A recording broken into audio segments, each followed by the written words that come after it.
International Flatwater Center here in Welland, Ontario, set for day 2 of the Canoe Polo World Championships. Yesterday it was all under 21. Both men and women played their games. Now we are set to join the senior teams. Here at pitch number 1, we have Canada and Sweden set to play in game number 1 here in Welland, Ontario. Canada has done very well on the women's side of this tournament. Recently, they finished 6th place back in 2016.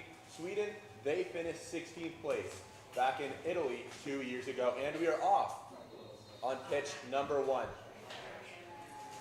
Sweden gets the first possession off of the throw in a very quick shot. That time it was Maria Johansson with the shot. Great save by number 3, Hannah Patrick on the Canadian side. Canada is going down the left side of the pool. Number 6, the captain, Catherine O'Brien, flipped over on that left side, carrying the ball. Foul on the Swedish side, and Canada will regain possession.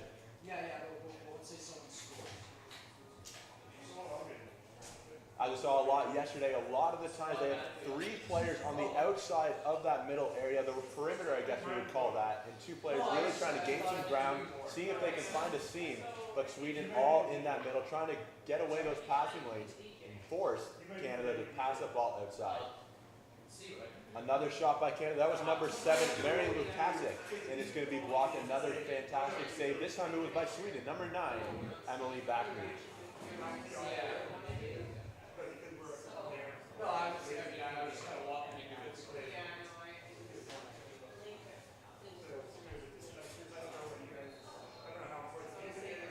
Canada inbounds the ball. It's going to go to Captain O'Brien.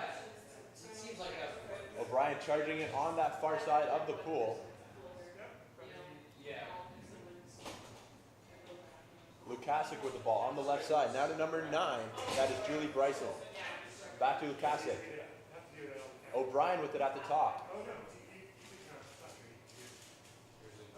She's going to go to this near side of the pool. Christina O'Brien.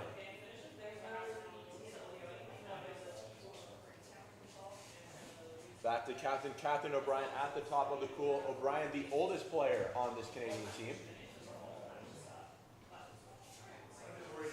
A missed pass there. O'Brien will have to guard off a Swedish defender. She does look very well, and Canada still has possession. 28 seconds left on the minute shot clock. Just over 2 minutes have passed. No goals yet to be scored in this Canada-Sweden Open Women's game on pitch number 1. O'Brien can't handle that pass, and Sweden is now on the counter-attack. They have bodies going down the left side, although the ball is stripped from the Swedish defender. Canada now has possession.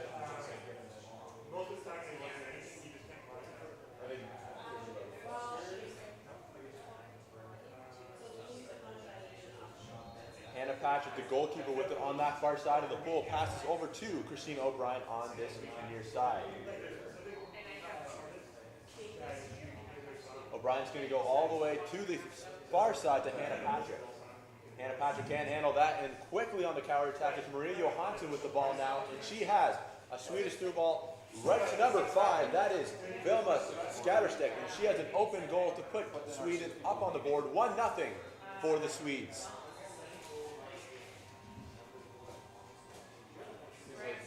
Canada had a lot of possession in those last 2 minutes, but a costly error that time by Christina O'Brien is what is going to put Sweden on the board. 1-0.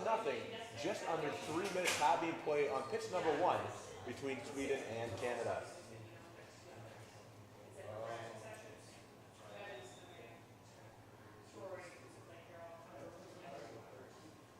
Starting off the play, Christina O'Brien passing it up to herself, and Canada now has numbers coming up. Sweden all around their own goal, forcing Canada to have 4 players out front.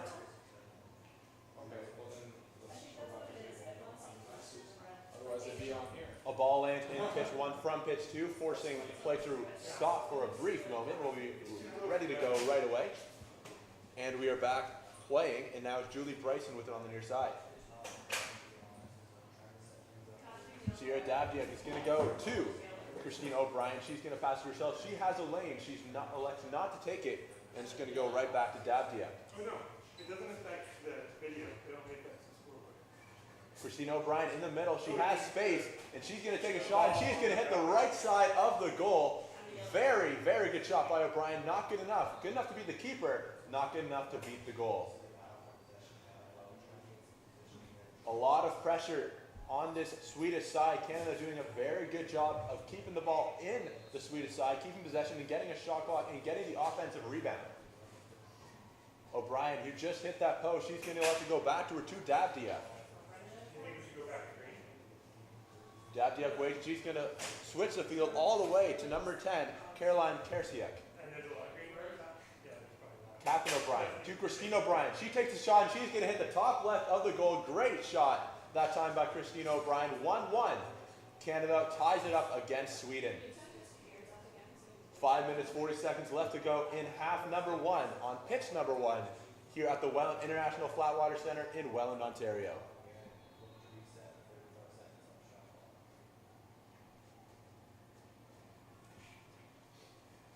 Swedish captain Aline Ogman with the ball. She is going to pump fake and she is going to elect to pass to number 5, Velma Skadestik. Blocked by the Canadian goalkeeper. Great shot, but there by Skadestik, not good enough.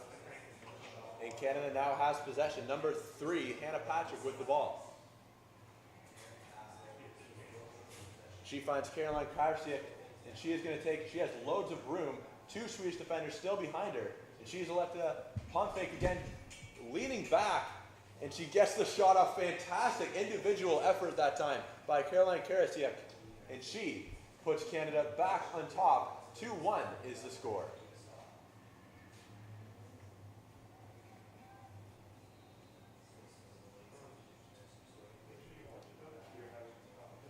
A quick shot that time by Maria Johansson, trying to fool the Canadian defenders over top of the net.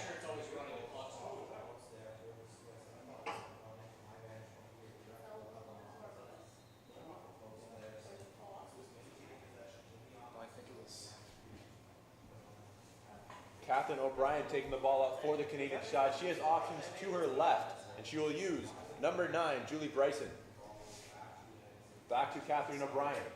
Christine O'Brien is to her right. Christine O'Brien with the ball now, and she's going to go to number 7, Mary Lukasik.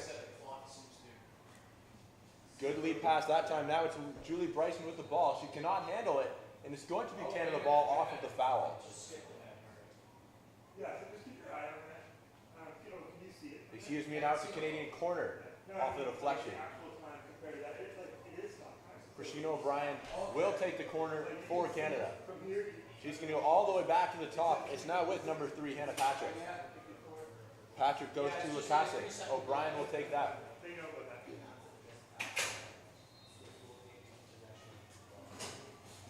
O'Brien will have to go all the way back to number 7, Mary Lukasik. Julie Bryson takes the shot, and she's going to go just over top of the net, trying to give Canada that 2-goal lead. Unable to do it. 2-1 is the score. Canada over Sweden. 3.5 minutes left to go in half number 1.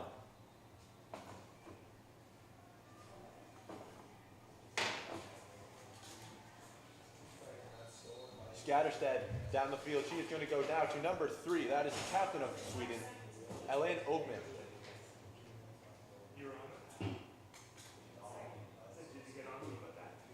A lot of room here for Sweden to make a play. They have a lot of options to Ogman's left and right. She is going to go to number 7, Headland, and she cannot put that in the net. Deflected by Canada. Great save by Hannah Patrick.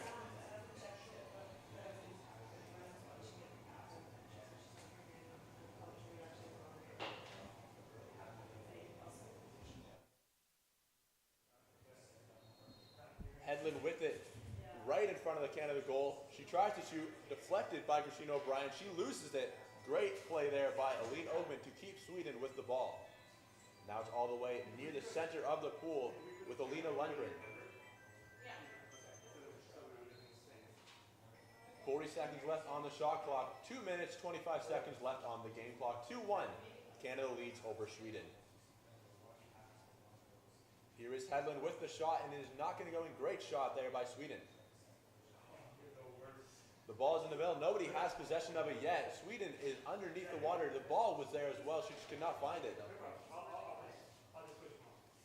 Christine O'Brien elects to slow the play down, wait for her Canadians to make some substitutions. Of course, in Canoe Polo, you can make a substitution on the fly just as long as there are 5 players in the center of the pool.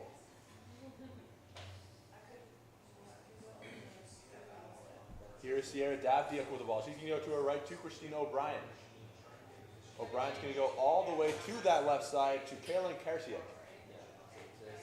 Davdiak, back to Christina O'Brien in the middle. She's going to go a shuttle pass to Mary Lukasiak, excuse me. And it's going to be a great save by Sweden. Sweden with the lead pass. Now with number 2, Alina Lundgren. She has 2 Canadians behind her. She has an open net in front of her. She elects to take the shot, and it is a good idea. 2-2. Sweden leads. Great individual effort that time by Sweden's number 2, Alina Lundgren, to tie this game up at 2 goals apiece. Just over a minute remaining in half number 1.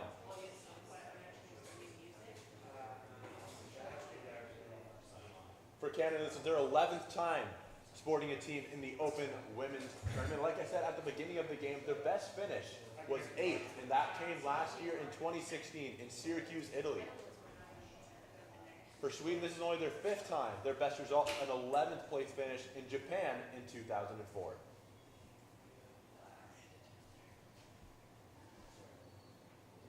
Christina O'Brien will have the ball at the top. Hannah Patrick calls her off, but O'Brien does end up getting that one. Caroline Karsiak with the ball on that far side, back to Christina O'Brien.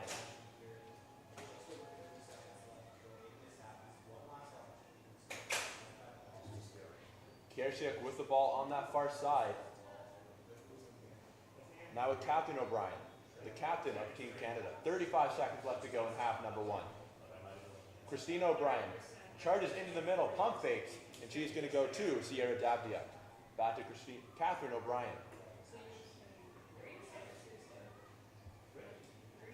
Christina O'Brien to Davdiak.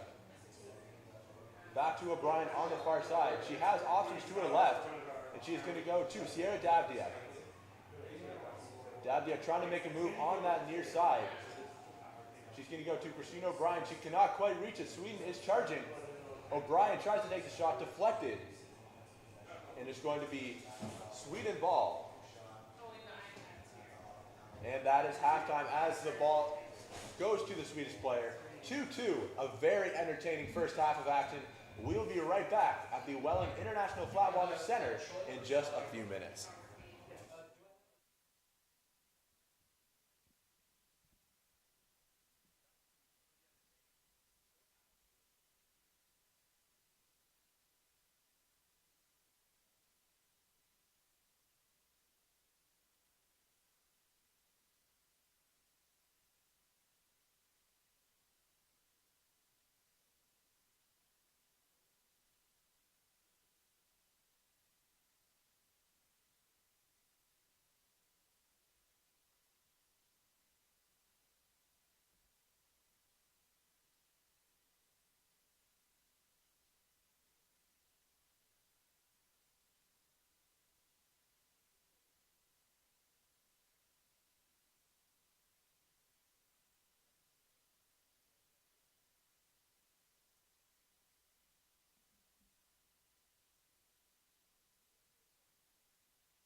to resume play after that brief 3-minute halftime. Canada and Sweden are tied 2-2 heading into half number 2. Canada did really control that game, although Sweden took advantage of the mistakes. 2 great individual efforts on the Swedish side, leading in 2 fantastic goals for Sweden. Canada really using that team play to get their goals, going into the middle and taking shots. Let's see how half number 2 goes. We are just about ready. Refs about to throw the ball in for half number 2.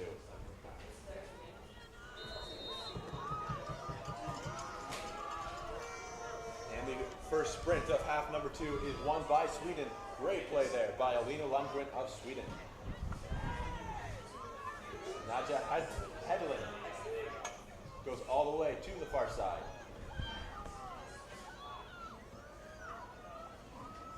It will be Captain Ogman with the ball. Now back to Maria Johansson. No real formation yet for Sweden, still trying to set up. Now back to Hedlund. Number 4, Gabriella Oshman.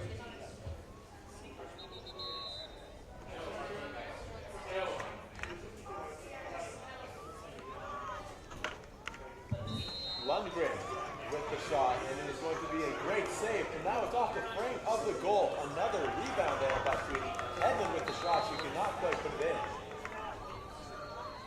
Johansson back to Lundgren. She's going to go far side to number 4, Gabriella Ostrom.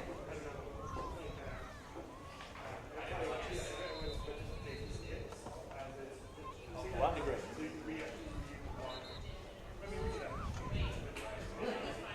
Captain Ogman with the ball on the near side, being challenged by Canadians number 6, Catherine O'Brien. Lundgren's going to go to Ostrom.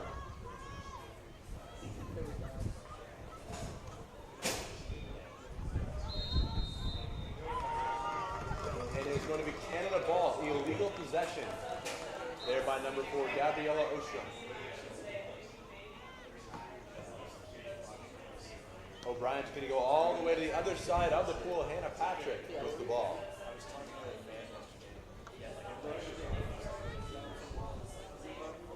Patrick's going to go back to Christina O'Brien. Now number 7, Mary Lukasic. Shot there by number 2, Sierra Davdia. A great save by Sweden. The cowl paddle's gone the way on that one. It will be a Canada corner. Great play there by Canada. Even better defensive effort by Sweden. O'Brien, she's going to go to Davdiak in the middle. She has a shot. She cannot quite get her hand on the ball. Just on the paddle. Cannot quite make the transition. Paddle to hand. Now Sweden has numbers. 4-on-3 for the Swedes. Number 4, Ostrom with the ball. She has options to her left. But Christina O'Brien is a great defensive effort that time to take the ball away from Ostrom.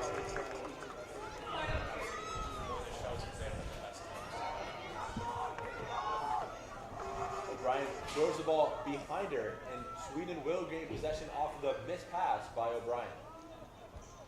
Now Sweden again have numbers coming up. One Canadian still trying to track back. Lundgren with the ball. A bad pass is deflected, although it is on the hands of the Swedish player. Ostrom with the ball on that far side of the pool. Sweden now setting up 3 players around the perimeter, 2 inside.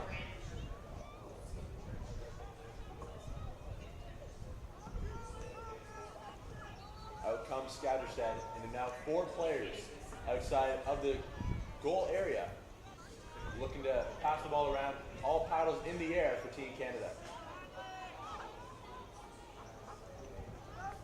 Back to Skagerstead.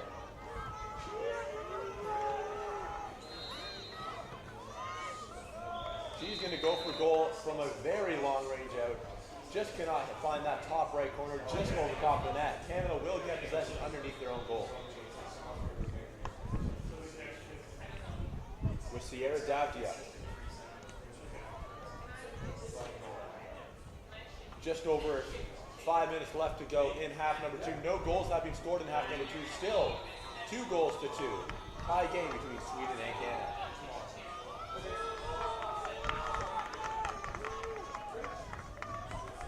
Hedlund with the ball on that near side. Pass on Maria Johansson.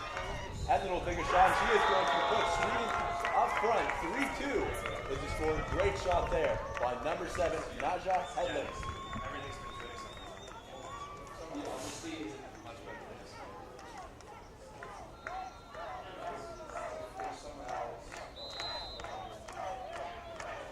Canada restarts play number 2. Sierra Dabdia with the ball on the far side of the pool. Sweden already set up 5 players right in front of their goal area. Christina O'Brien. She can go to Catherine O'Brien. Dabdia back to Catherine O'Brien, to Christina O'Brien, making a charge in towards the Swedish area. Pump fakes back to Catherine O'Brien. Back to Sierra Dabdia. Canada right to reset after that close call. Christina O'Brien has space. She elects to shoot. This could be a deflection off of the Swedish goalkeeper, number 9. That is Emily Backney.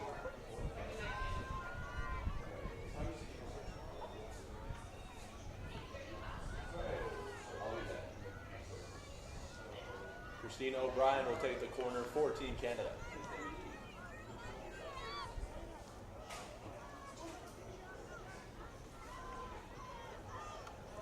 Number 10, Karasiuk.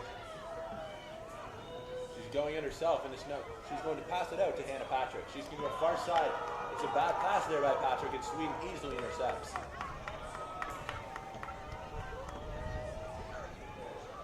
Owen with the ball, pressured by Canada. Now it's with number 1, Maria Johansson.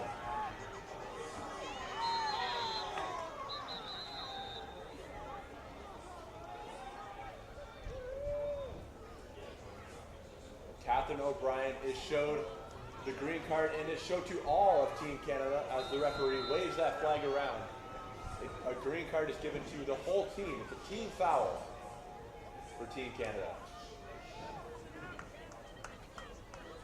A green card is simply a warning. A yellow card would result in a 2-minute penalty, meaning that the team is shorthanded during that duration of the time the player is out of play. Maria Johansson with the ball. She heads into the Canadian line of defense, and it's going to be shot by number 7, Naja Hedlund. Blocked though, although Sweden does regain possession. Now with number 2, Alina Lundgren. Hedlund.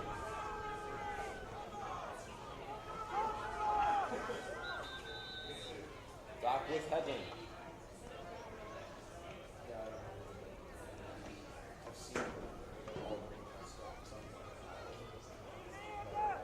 The referee is calling off play. Conversation with the scorekeepers on that far side.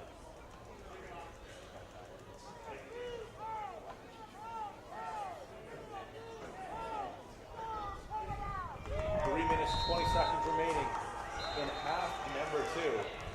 Sweden leads 3-2. Now it's with Hedlund, number 2, Lundgren with the ball. She's going to go to try and feed that pass to number 5, Skyler. She cannot do it, deflected, and it will be a Swedish corner.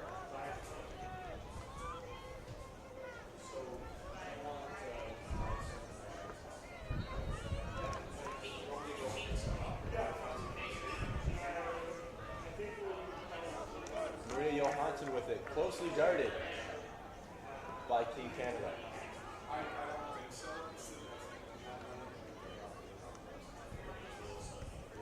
Captain Aline Oakman with the ball just at top of the Canadian area.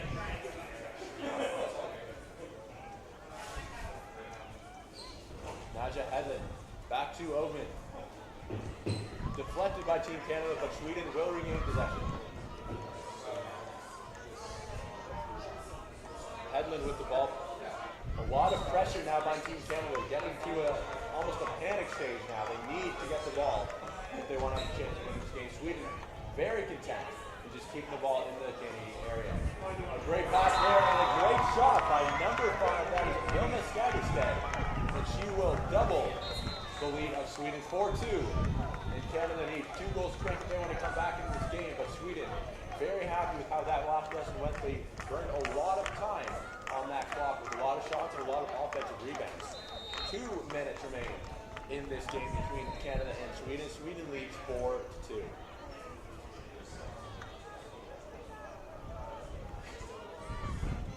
Julie Bryson with the ball on that left side. She has options to her right. She chooses to go to Christina O'Brien. Back to Bryson.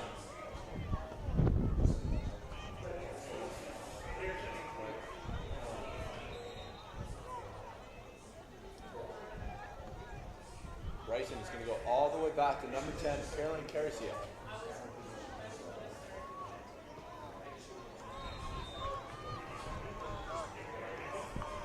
To Christina O'Brien, and she is going to score for Team Canada. They needed that one 4-3. Just under a minute and a half left to go in this first pitch one game between Canada and Sweden. 4-3 is the score.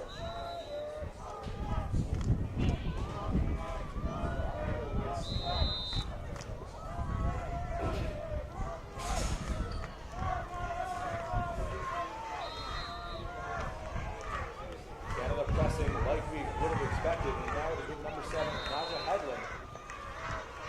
Sweden does regain possession to Canada. Now has to set up. They have no goalie in front. They really do need the ball. Ostrom is going to go all the way to number 1, Johansson. Right in front of goal. She cannot quite get the shot on. Back to Hedlund. And now it's back to the captain, Ellie Osman. 53 seconds remaining in this game. Maria Johansson.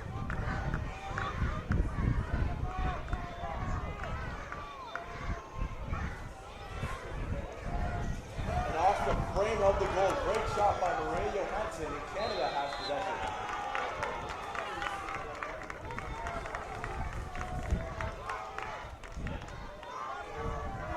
It's going to be a Swedish corner after number 7, Mary Lukazic, had the ball in her grasp as she was headed back.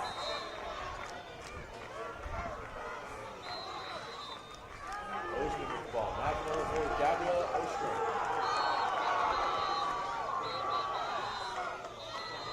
Referee calls the foul. It will be against Sweden. Canada will have possession. They have 10 seconds left in this game. 4-3. They need a shot and they need it quickly with Christina O'Brien. 5 seconds left. Now with number 10, Carolyn Caricia. 1 second remaining. And that is going to do it. Sweden will defeat Canada by a score of 4-3.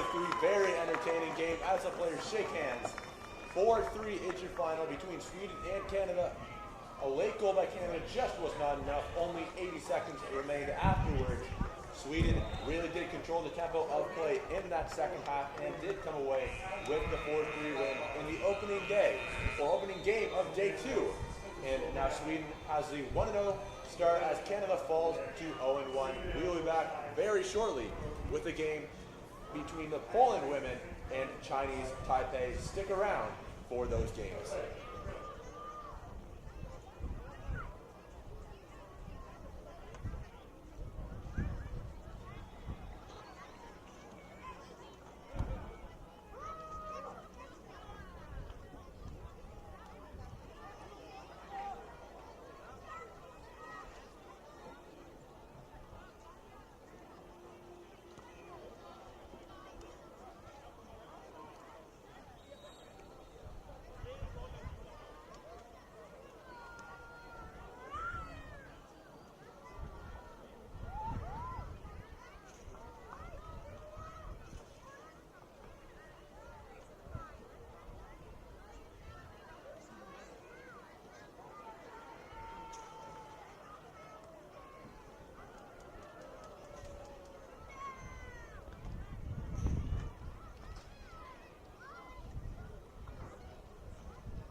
International Flatwater Center here in Welland, Ontario for the second game of the day between Chinese Taipei and Poland. Chinese Taipei coming in back into this tournament after a brief hiatus. They were last in this at 2012, finished 11th place. Poland they did very well in 2016 in Italy. They finished 7th place in that tournament. These two teams have never met in a World Championship game.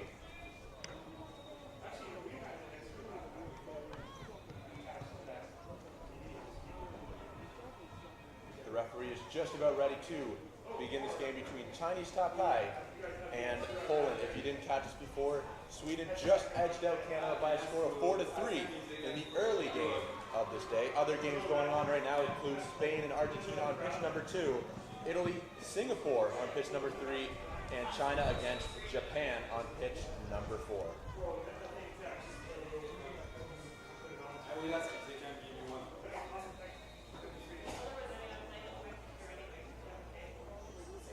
Referees have their hands in the air, they're ready to go, and the ball is in the pool to start off this game in a very fast sprint by both teams. Chinese Taipei will win that. That is number 1, Wan Ru Liao. Captain Chi and Chen with the ball for Chinese Taipei. Taipei in those pink life jackets with those red or pink sleeves on their right arm. Poland is all white. Taipei with it in the center. This is number 3, Fu, and she's going to go all the way back to Heng Yan Li. And Chi Xiai with the ball on the far side, outside of the Polish zone. Back to Li. To the captain Chen. Blocked by Poland, but right in the arms of Li. Chen with the ball. Taipei really controlling the possession so far. Poland has not touched the ball yet in this game. Chen with it on that far side. She finds Fu in the middle, and she's tried to have a shot blocked by the goalkeeper, and it is going to go just out of bounds. Chinese Taipei with possession on the corner.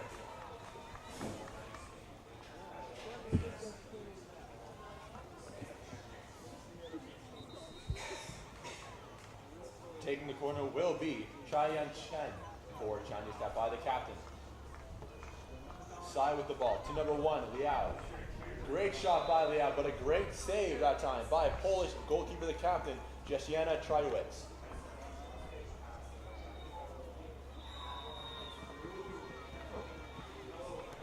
Another corner for Taipei.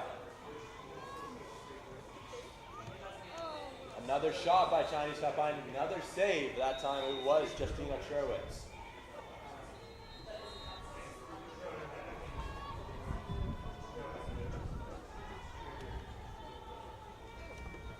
This time it will be Wan Ran Yao taking the corner. Back to Xian. To number 9, Xiai.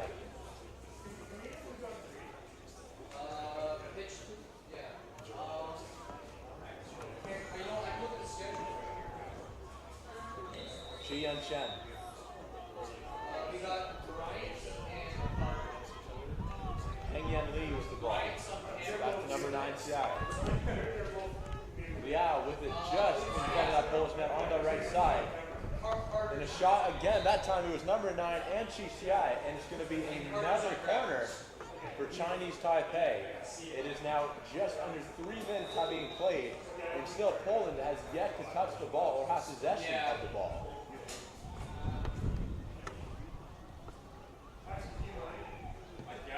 Lee, shot by number 9, CI is going to go over top of the goal, and Poland finally will have possession underneath their own net. If you want, he's not, I can just go back.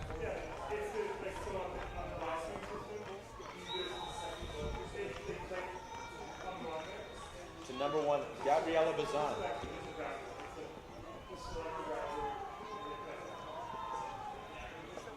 Shot that time by number 5, the captain, the goalkeeper as well, Jesiana Trajewicz, is going to go over top the net, and Chinese Taipei will have the ball once again. Substitutions being made on the Chinese Taipei side, of course, in water polo or canoe polo. You can just switch on the fly whenever you're tired. You can switch onto the side and just have the other player come out underneath your goal.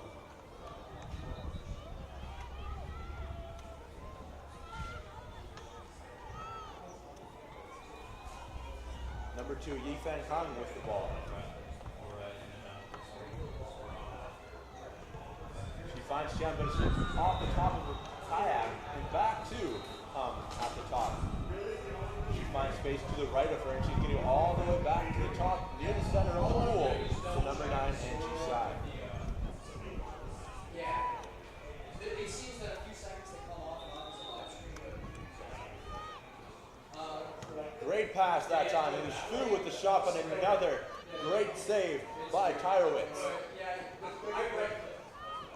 Boken with the ball on the left side for Poland. Back to Tyrowitz. To her right, she sees teammate Nikola Tripolowska. She goes all the way back to number 3 with the goal, Marta Boken. Great goal by Poland. 1-0 early on for Poland. Just over 5 minutes left to go in half number 1.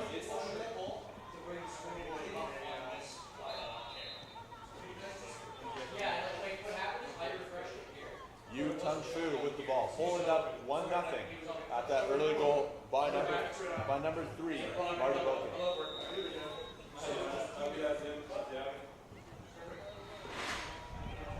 Xian with the ball. All the way to number 9, Xiai. Shot there. That was number 1, Wan Rui Lau. And it's just off the top of the frame of the goal.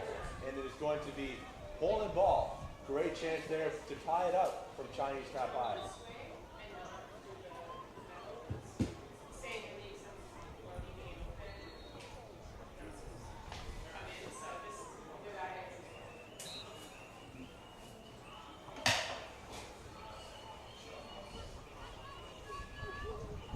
Irish will go all the way to her left to Bazan. Bokun.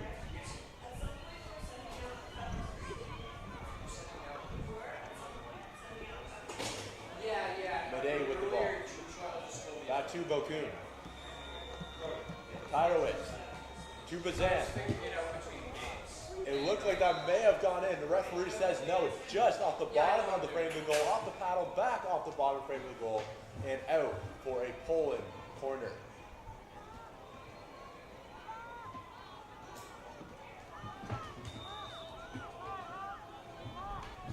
Madej chooses to pass to herself. She's going to go up to Tyrowitz, who has a rocket of a shot all the way from back. It's going to be deflected, and now Chinese Taipei is on the attack. Just the keeper to beat for Chinese Taipei. This is number 9, Xiai with the ball, and she will just rifle that into the net. Takes it past the helpless number 6, Marlena Madej. Nothing she could have done on the break. 1-1 as Taipei knocks up the score. Last time I worked, it was 17. Poland looking to rebound after giving up that counterattack goal by Chinese Taipei. No, it automatically does it. You're just making sure it matches. I forgot the original paragraph from downstairs.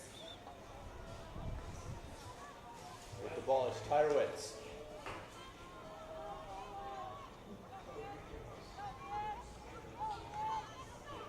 Madej will take the shot, and the paddle comes out of the hands of the goalkeeper, number 7, Lee.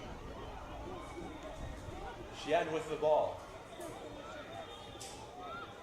Substitutions being made by Chinese Taipei. A great lead pass. It is Lee, and it's going to go to number 8. That is Qian Chen, but she cannot put the ball in the net. Great save by Tyrowitz.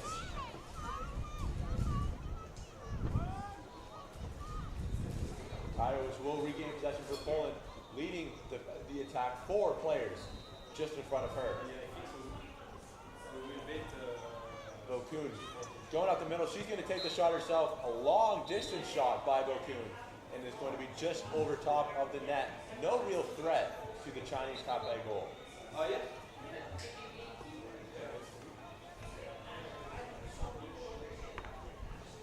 Yuting Fu leading up the charge for Chinese Taipei. They're all in the line, ready to attack that Poland goal.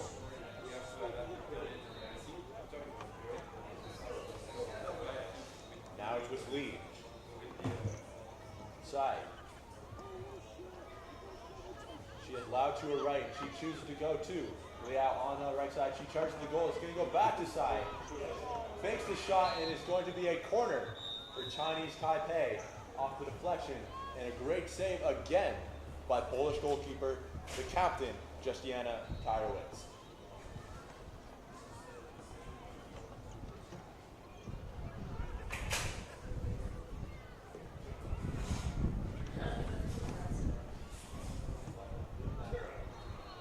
Liao will take the corner for Taipei.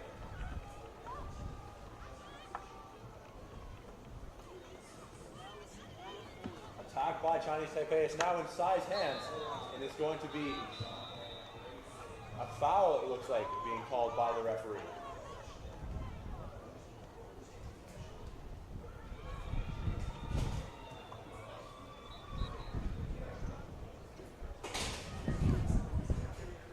It looks to be against Chinese Taipei as the players are ready to defend.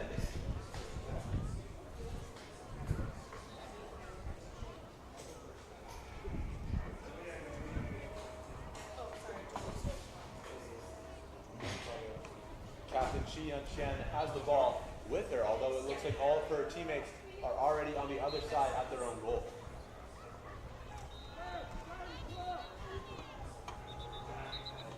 After all that confusion, it will be Chinese Taipei goal, Taipei foul, and it will be their ball, and it will be number 3, Fu, who has the ball, ready to take the free kick, free shot.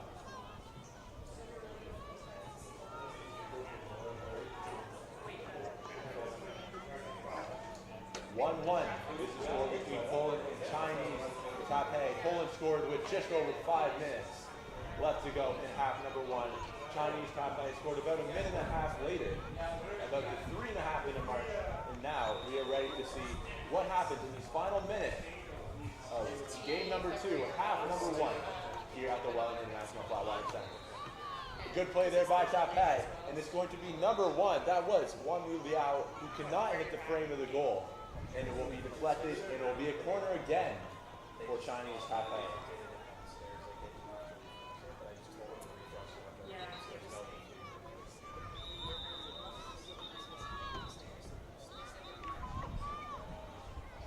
Jian ready to take the corner for Chinese Taipei. Tsai with the ball. She's going to go to her right to Liao. Back to Tsai. Han. All the way to Fu in the middle. She's going to go to Xian right underneath the goal and blocked again by the Polish goalkeeper, Justiana Tyrowitz.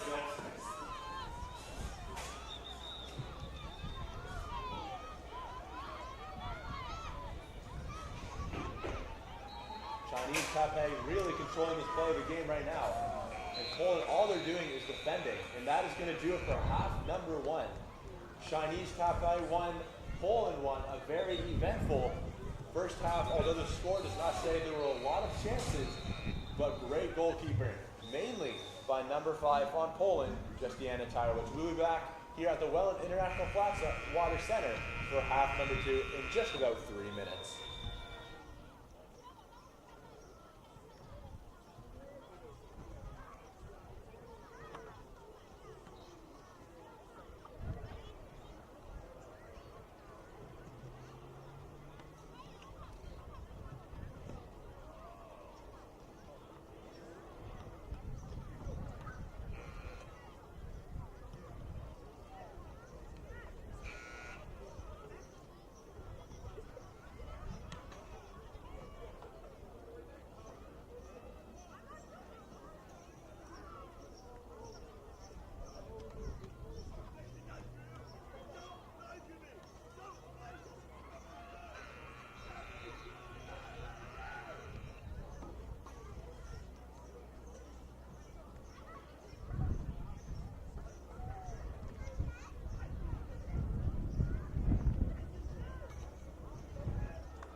at the International Flatwater Center in Welland, Ontario, just about 10 minutes from Niagara Falls. Chinese Taipei against Poland. 1-1 is the score in this game. Chinese Taipei in the pink, Poland in the white.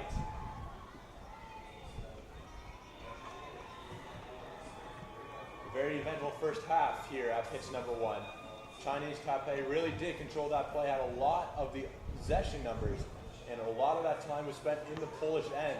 Poland did a very good job of defending, and thanks to the captain of Poland, Justyna Tyrowicz, the score is knotted at 1 with her fantastic goalkeeping ability. Chinese Taipei does control possession. And it was now with number 6, the captain of Chinese Taipei, Chai Yanxian. Batted down nicely by Hung. Back to Xian at the top. She has space. She elects to take the shot. Another fantastic save by Tyrowicz.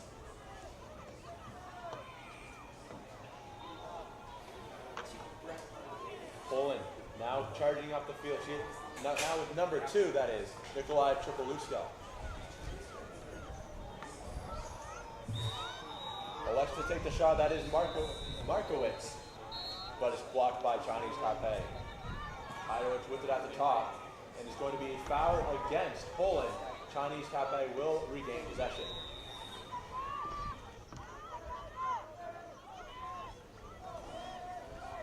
Tsai with the ball. She's going to go to her right. Now it's with number 6, Chen. Lee.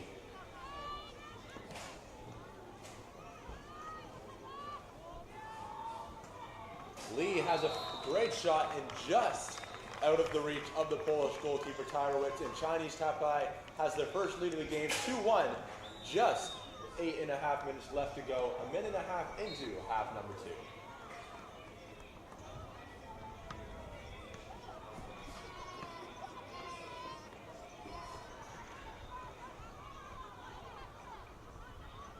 Makrowitz.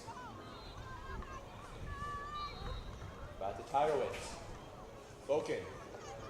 And she knocks the score right back up for Poland. 2-2. That lead did not last very long, just 21 seconds after Chinese Taipei scored. Poland knocks the score 2-2. Just early in to half number 2.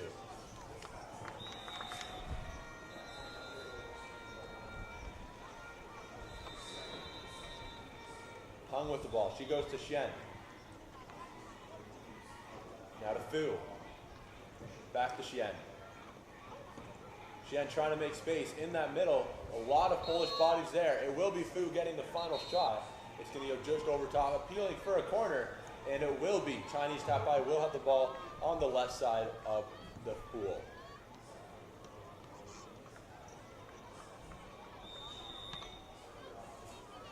Green card is showed to number 1 on Chinese Taipei, Wen Ren Lao.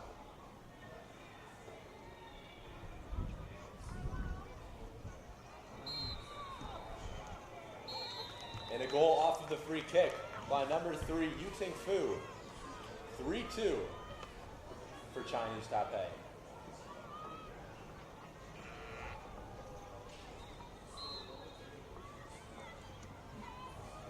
Marta Boken with the ball on that far side of the pool. She's going to go to captain Tyrowicz. Mede. Back to Tyrowicz. All the way to Boken on that far side. She scored both of Poland's goals and cannot get the third, just to the top right of that goal. Chinese Taipei will have the ball just underneath their own net. Xian goes back to Lee. Lee finds Tsai with open space, and she's going to go all the way back to number 7, Heng Yan Lee. Yifang Hung with the ball on that far side of the pool.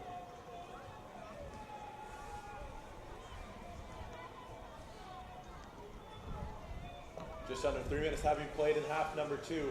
Already 3 goals scored in this half, 2 by Chinese Taipei and 1 by Poland, as that shot hits off the left side of the goal. Fantastic chance there to make it a 4-2 game. Unable to do that as it hits the left side of the post.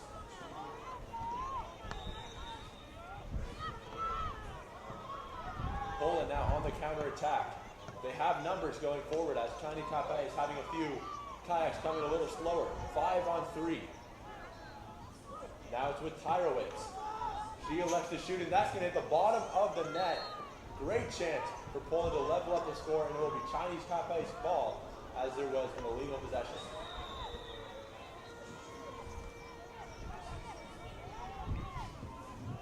And Chisai slowly bring the ball up the pool for Chinese Taipei.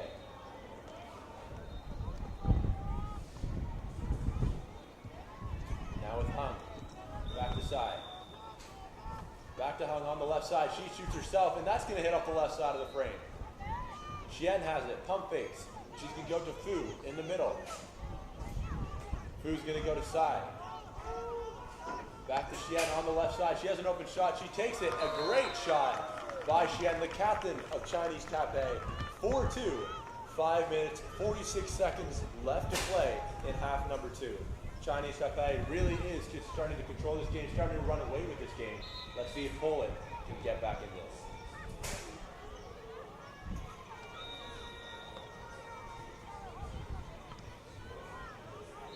Tyrowitz goes to Grolik, back to Tyrowitz. To Made, back to Tyrowitz at the top, deflected, but Tyrowitz will get the ball, and Poland regains possession. Poland stacking up on that far side of the pool. 2 players are in the center. And out comes Marta Boken on coming to Tyrowitz's right. Boken with the ball. She is the goal scorer on this team. She needs to get a couple more to get Poland back in. She takes another shot, deflected by number 8 on Chinese Taipei, Chai Zhang Chen.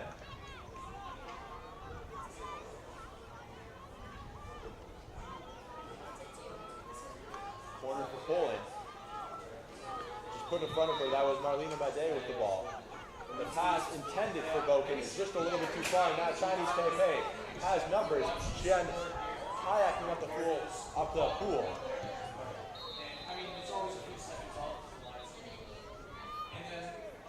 Illegal contact there by number 4 on Poland. That was Zuzana Grolik.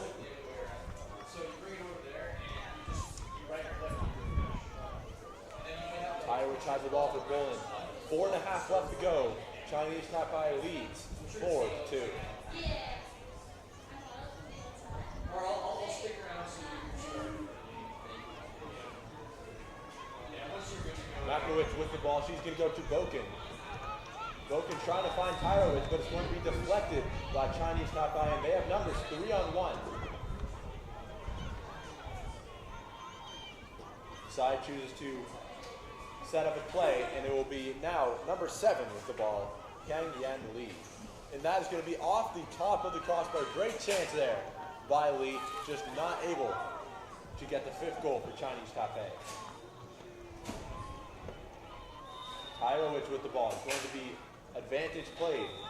Poland still with possession on the far side of the pool. Made throws it behind her to Tyrowitz. And Tyrowitz is going to go all the way back to Boken. Back to Tyrowitz.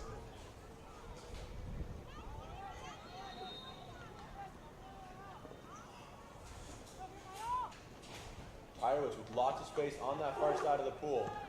She's going to go all the way to number 6, Made, and she's going to take a shot. A fantastic save that time by number 8, Chai Zhang Chen.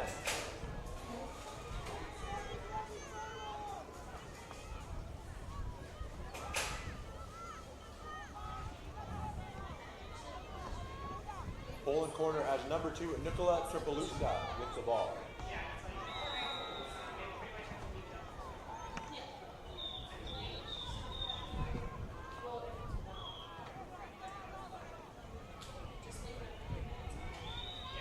Tripaluska's corner is going to find Boken right in between 2 Polish defenders, and Chinese Taipei takes advantage.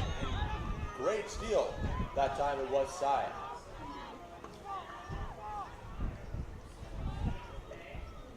Sai slowing down the play, and it will be ready to set up as Chinese Taipei not really having anybody inside the Poland area.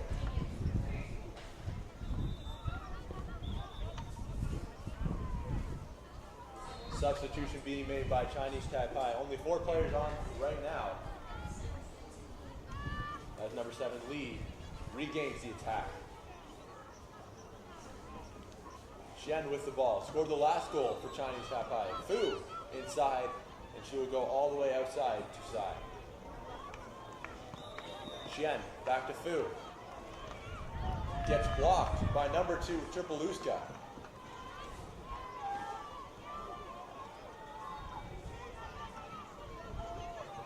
Poland needs a goal right now on this possession if they're going to have any chance of coming back in this game. Madej with the ball. Options to her left. She elects to take the shot, and it was a good idea. Great shot by number 6, Marlena Madej. And it is now 4-3. A minute 19 left to play in this game. Pitch number 1 between Chinese Taipei and Poland.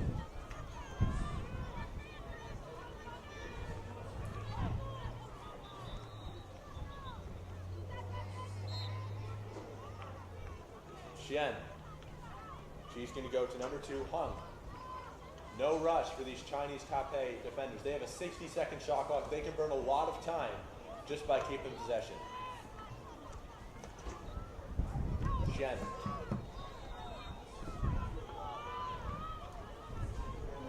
Back to Xian. To Sai. Sai is going to bury that one, and that may as well do it. 5-3 now for Chinese Taipei. 53 seconds left.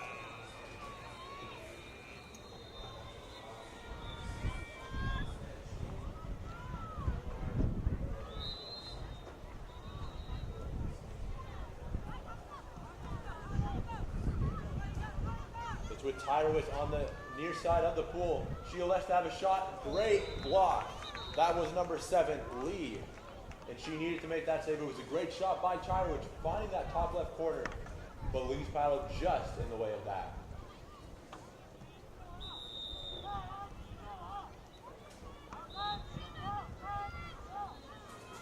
Boken with the ball on that far side of the pool. Pump fakes, another save by Li. And she has possession. Xian with the ball, and she just throws it up. It's now a 3-on-2 for Chinese Taipei.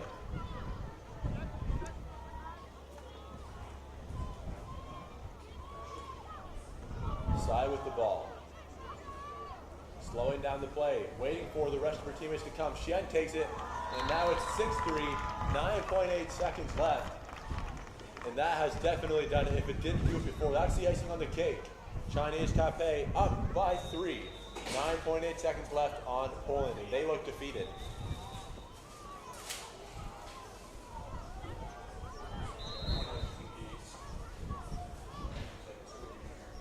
Boken throws it up, trying to get a quick goal, but it's going to go to the left side of the net. Not quite far enough, not quite high enough, and that will do it. Chinese Taipei 6, Poland 3, after a very entertaining second half, which featured 8 goals after it was a 1-1 tie into the break. 6-3 final. Chinese Taipei goes to 1-0 as Poland falls to 0-1. We'll be back very shortly with the next game, starting with the men. It will be Italy versus Australia. Be sure to tune in to any one of our feeds. We have 4 games going. Pitch 1, like I said, Italy versus Australia. We hope to see you soon.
champions here at Canoe Polo, winning back in 2016 in Italy, Syracuse, Italy.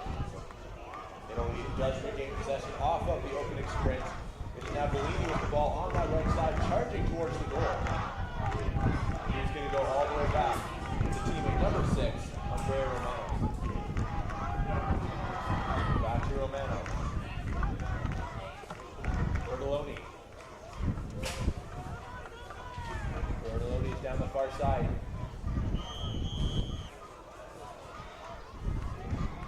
It's going to be Italy ball, advantage played. And it's going to go to number 7, Emmanuel.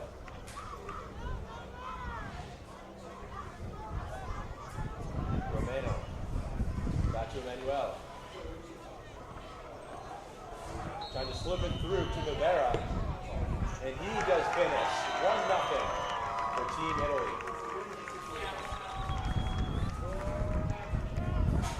Great possession there by the Italians. No real chance for Australia. Fantastic finish at the end by number 2, David Navarra.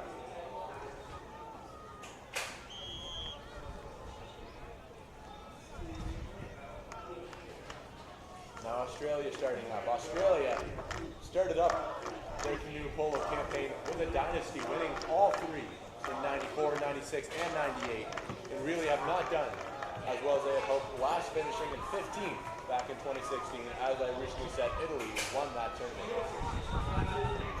And Italy now with possession once again is now with number 9, Bellini, Luca Bellini. Now with Emmanuel. Bertoloni, back to Emmanuel. There, the goal scorer coming in, and he'll go to the middle as well as Emmanuel. Romano.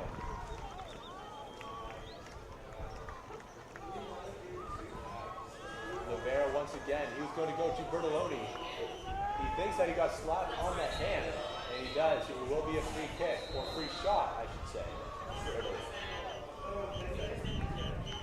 Rivera will take the shot. All pilots up in the air for Team Australia. He elects to go to Emmanuel. No, all the way back to Bertoloni. And then to number 6, Andrea Romano. Bellini. Emmanuel tries to flip it in. It will be an Italian corner off of the save by number 1 on Australia, Adam Hoffmeyer.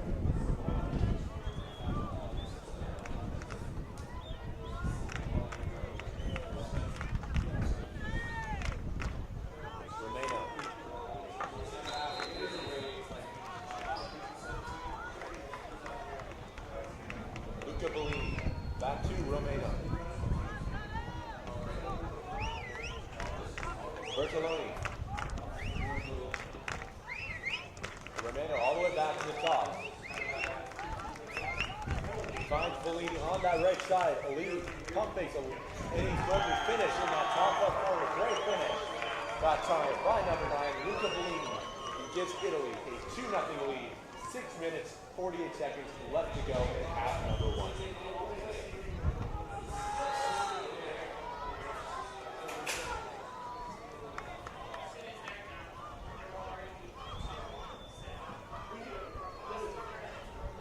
Jay Burgess with the ball. He's going to go all the way to the other side of the pool to Luke Holmes. Holmes all the way back to Burgess. He's on that far side. He has a shot. It's going to be blocked. That time, great save by Marco Porzio.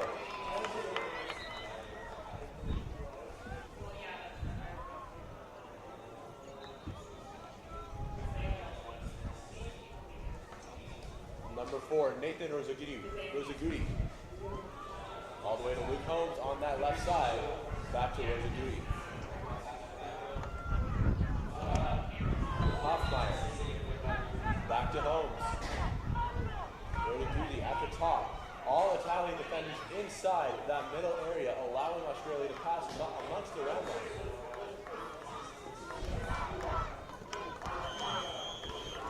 Hoffmeyer tried to feed it inside to number 6, Hubbard, the captain of Australia. And it will be a foul. It will be Australia ball.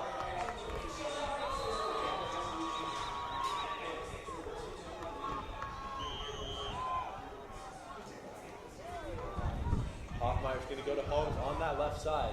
Australia Australia just cannot find a seam inside that Italian defense. Rosagudi in a battle with Italian number 2, David Navarro. Won by Rosagudi, and Luke Holmes has it now just in front of that Italian goal. Paddles up, and another save by Italy. No chance for Luke Holmes to score.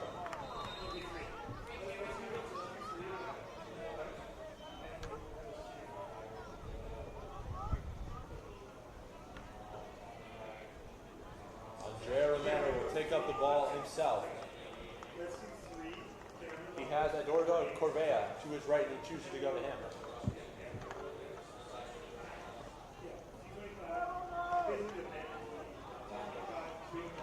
Romano. Back to Corvea. Bellini. Back to Corvea. Now on that far side of the pool. Space for Corvea to go in the middle. He chooses to take that space. And now he's going to go to Romano. Back to Bellini, inside, and he takes the shot just to the top left of the net.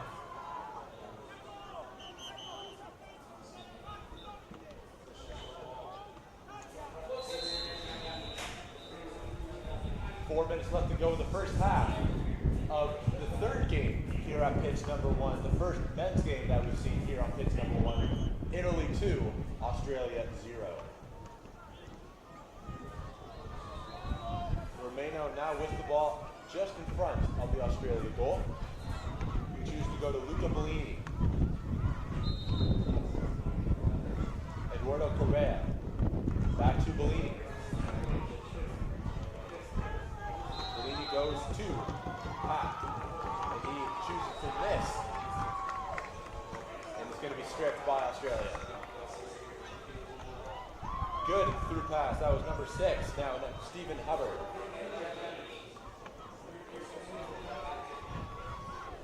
Pinhang Wong. Back to Hubbard at the top.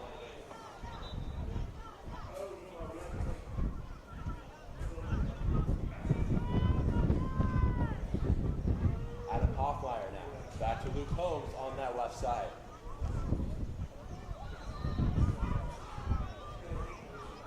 Hoffmeyer's going to go to Wong.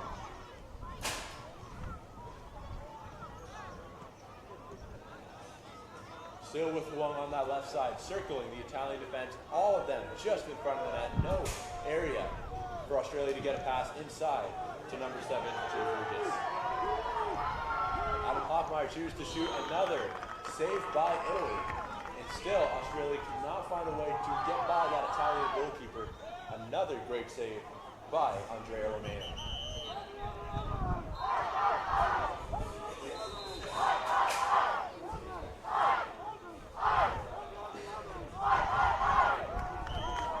Wong will take the Australian corner. 56 seconds left on the minute shot clock. Wong now with the ball all the way near center pool for Australia. Burgess is going to go to Luke Holmes. Back to Burgess. Kwong. Back to Burgess at the top. Holmes is going to go to Kwong. Australia really spreading out their attack, although Italy very condensed in the middle. Hubbard. Pinhang Wong. Hoffmeyer. Another great shot by Australia, and an even better save by Italia's Romano.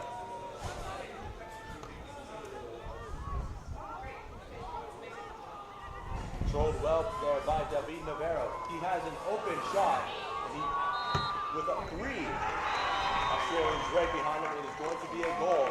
That time it was David Navarro, 3-0 for Italy. 81 seconds left in the first half.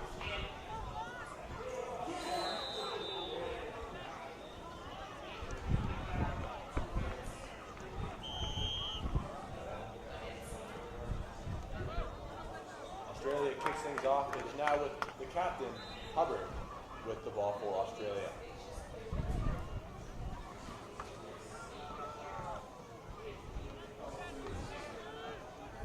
Burgess. Another great save by Romano. 0 is on the score sheet for Australia, although they have had just as many chances as Italy has.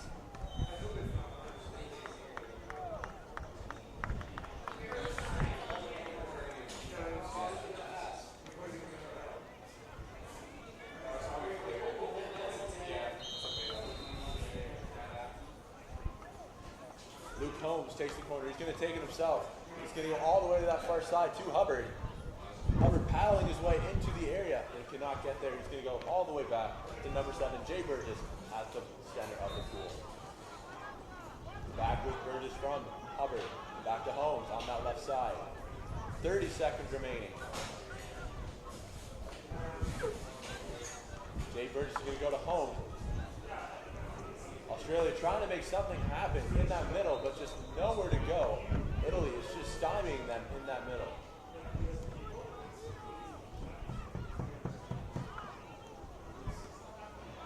Just thrown away there by Luke Holmes, and now Italy is on the attack. It is Luca Benelli. Bellini, I should say. He misses the ball. Luke Holmes just fires it on net just as time expires, and we will go into halftime with Italy leading 3-0 over Australia. We will be back very shortly after a quick break. We hope to see you then.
Ready to go for the second half here at pitch number 1 of the International Flatwater Center here in Welland, Ontario. This game is between Italy and Australia.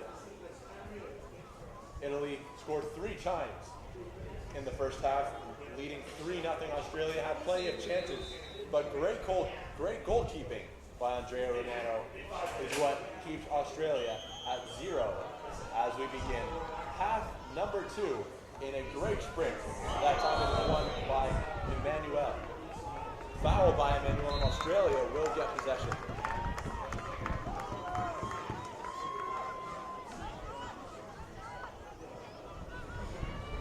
Adam Hoffmeyer will control the play for Australia.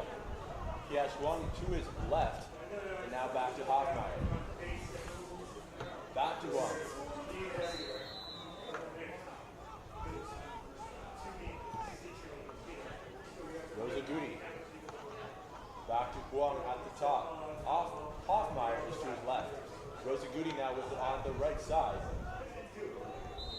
fakes, and he's going to go all the way to the other side of the pool. Adam Hoffmeyer just cannot control it, and Italy will take advantage of that now with Emmanuel. He has space on his right. Italy slowly get out of the pitch, and a long shot taken there by number 10, that is Marco Porzeo, just to the right of the goal. Nobody near the attack or Australian net. Just wide.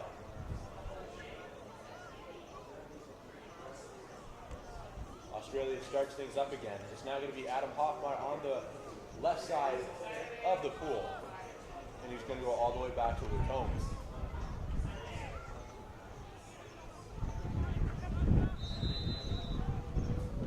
Hubbard, now to Hoffmeyer. Hoffmeyer near that Italian goal, but blocked before it got to the goal, and it's going to be a corner for Australia.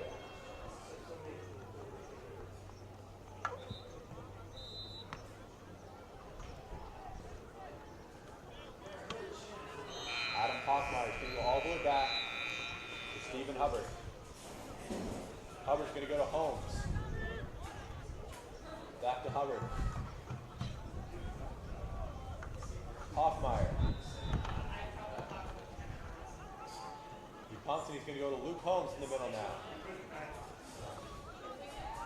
Holmes trying to find space. He finds Matthew Perrin, and it is going to be deflected in a corner for Australia.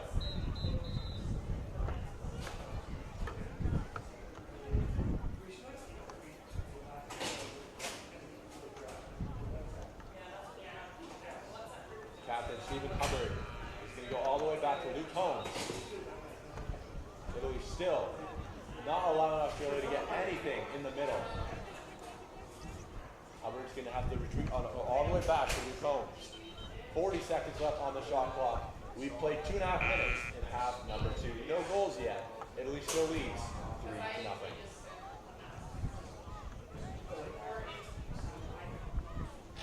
Luke Holmes has to go back behind him to try and get away from the pressure set by number 10 on Italia, Marco Porzeo.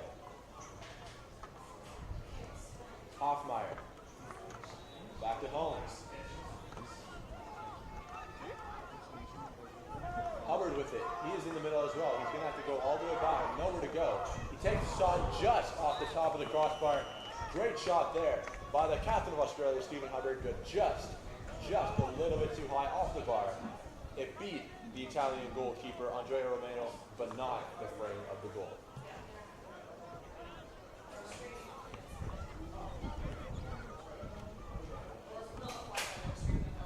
Romano has the ball now on the Australian side. Italy's first real possession and chance to attack. Now with Bertoloni. Bellini has space. Pump fakes, and it's just off the left side of the goal. Great chance for Italia. Back to Bellini, all the way back to Andrea Romano. Bertoloni. Back to Romano.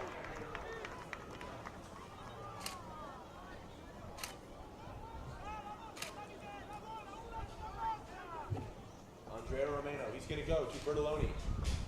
Back to Romano, he has space. He finds Novair in the net, and it's going to be just blocked at the perfect time for Australia. Still 3-0, lead Italy.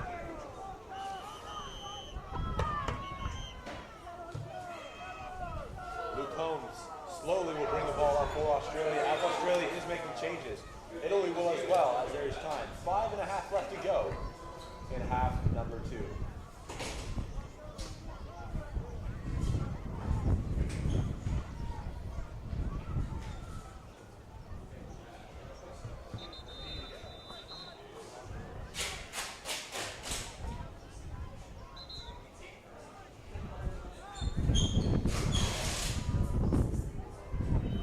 Card is showed to both Huang and number 9 on Italy, Luca Bellini.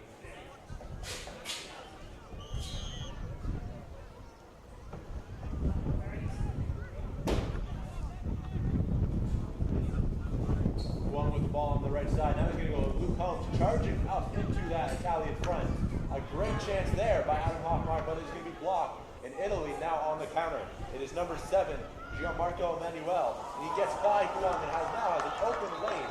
And he will definitely make this a 4-0 Italian lead. But it hits the bottom of the cross, but it's going in front of him. And Emanuele cannot get it himself. Top shot as he was going towards that net, and he cannot just pop it up just in front of the net. But that is a shot you have to make.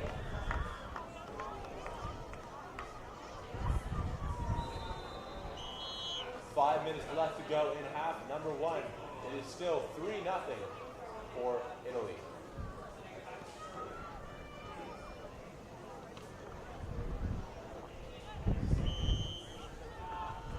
Adam Hoffmeyer. Illegal possession, and Italy will now take the ball as they are charging up, trying to catch Australia off guard. And now it is going to go to Bertoloni.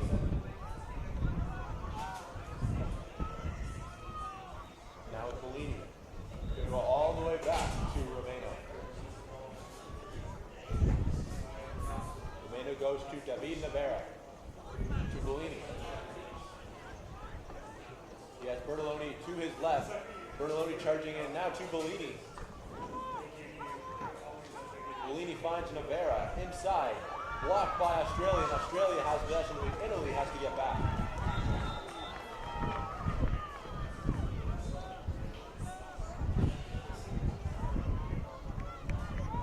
Adam Hoffmeyer now controlling the play for Australia. Australia making changes, trying to get some fresh legs out there, trying to get back in this game. They're down 3-0, just under 4 minutes left to go. All the way back, and now it's with number 8, Benjamin Stark. Luke Holmes, back to Stark at the top.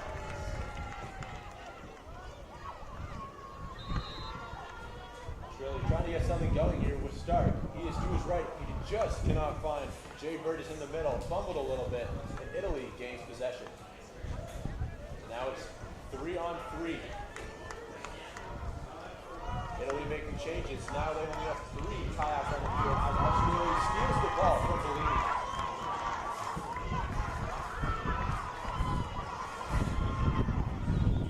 Adam Hoffmeyer with possession. Hoffmeyer chooses to go for goal. Saw an opening just a little bit high. Still 3-0. Italy leads. We have not seen any goals in this second half. A lot of defensive plays in this game. A great, exciting game we have in front of us on pitch number 1 here at the International Flatwater Center. Luke Holmes takes a corner. He's going to go to himself. He sees space and deflected off Italy. That was number 5 with the block, Jan-Erik Hack for Italy.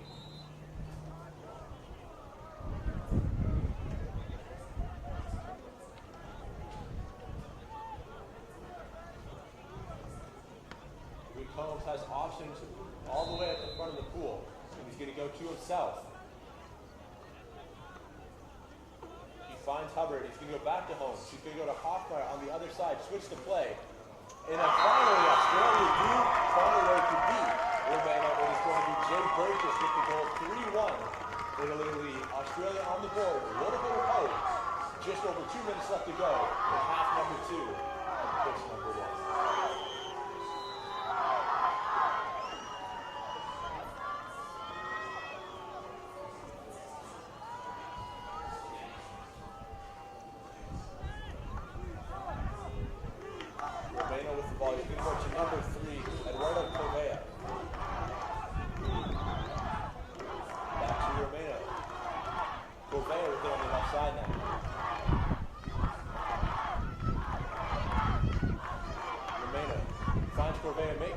Into the middle. Correa trying to find Emanuele, cannot do it, and now it is back with Bellini. Bellini pumps, he's going to go to Emanuele. Back to Romano, can make a cut into the middle. Not enough space, and he's going to go to Hack. Hack's going to go all the way to the far side to Bellini. Bellini tries for goal, save, easy save that was for the Cones.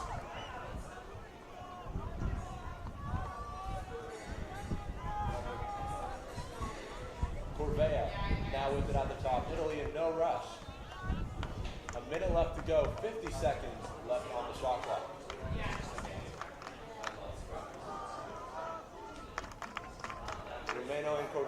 passing it amongst themselves. Australia, right in the middle, no press yet for Australia.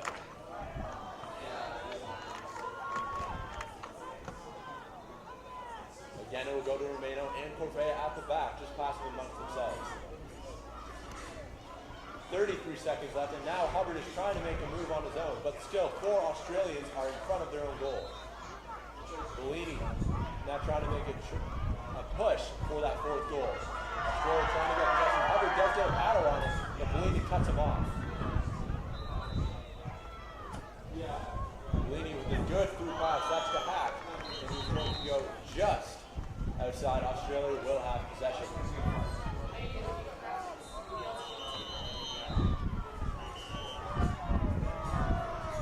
10 seconds left in this game between Italy and Australia. A very entertaining game so far. Italy leads 3-1. Australia scored late, but it looks like it will not be enough as Italy is making changes. Australia just about ready to go. 10 seconds left in this game.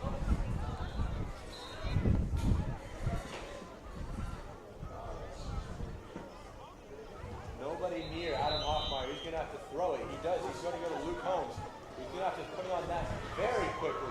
4 seconds remaining. Luke Holmes is going to go to Burgess. He cannot put hand in the pass. Holmes quickly throws it up and hit the crossbar, and that is going to do it. Italy takes it 3-1 in this game.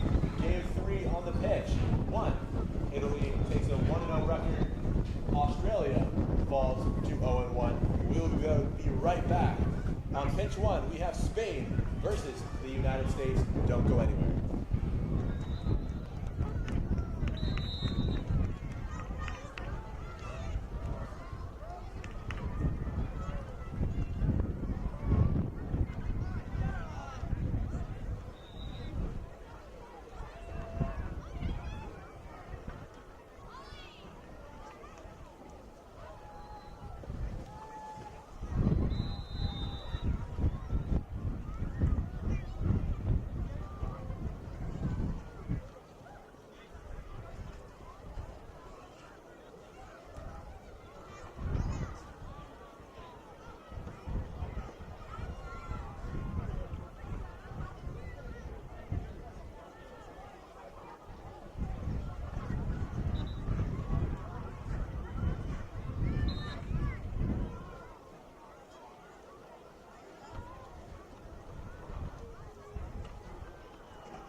nervous to do this before game time. Canoe Polo World Championships here in Welland, Ontario. All right, cool thing. No problem. Action for the men's open bracket with Spain and the USA. Chinese Taipei and Singapore also received their action on H2, and we're just about to get underway for the opens today.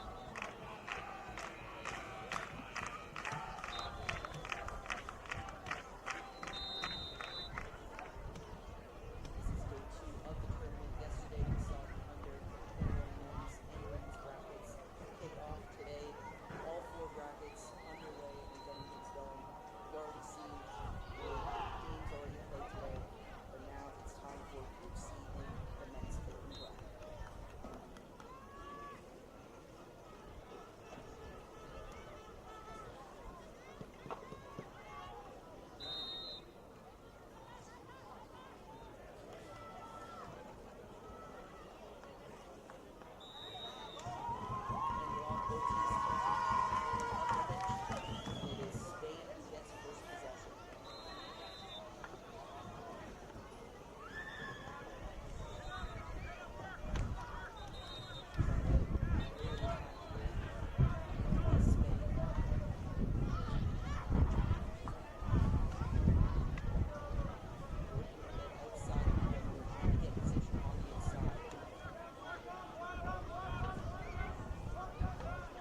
pushing a little bit, and then they like throw a long ball. I'm like, God damn it. The graphics have been awful with that, because if that game finishes, then all of these graphics end, because they're all programmed together. So, They need to separate them, yeah. Alright.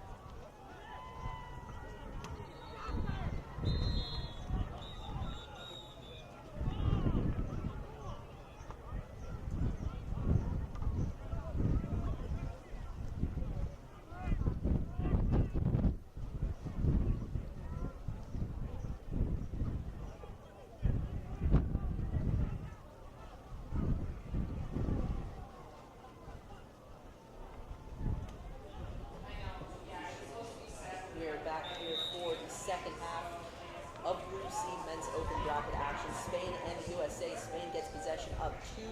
The USA play tough. It's still competitive. It's close, but not a ton of offensive opportunities. Spain starting it off on the attack. We'll see if maybe the USA can translate some defense into offense. Maybe work the transition, but we know Spain really try to get back on any outlet passes. Right now, it's Spain who's on the attack, getting back to the top. That's Gonzalez holding the ball right now. Getting it over to Herrera. Pushing it inside, trying to take an opportunity at a quick shot. Nice interior pass, it just hits the post. That was Alejandro Valles. And they immediately go back to the defensive attack there. Pushing it deep, a tough shot, trying to get anything going for the USA, but unsuccessful there. Still 2-0. Spain quick on the attack on their first possession of the second half. Hit the post, and the USA tried to take advantage of that. This was unsuccessful. Now Spain back on the offensive side. Herrera gets it back to Gonzalez. Throwing it over to Herrera again.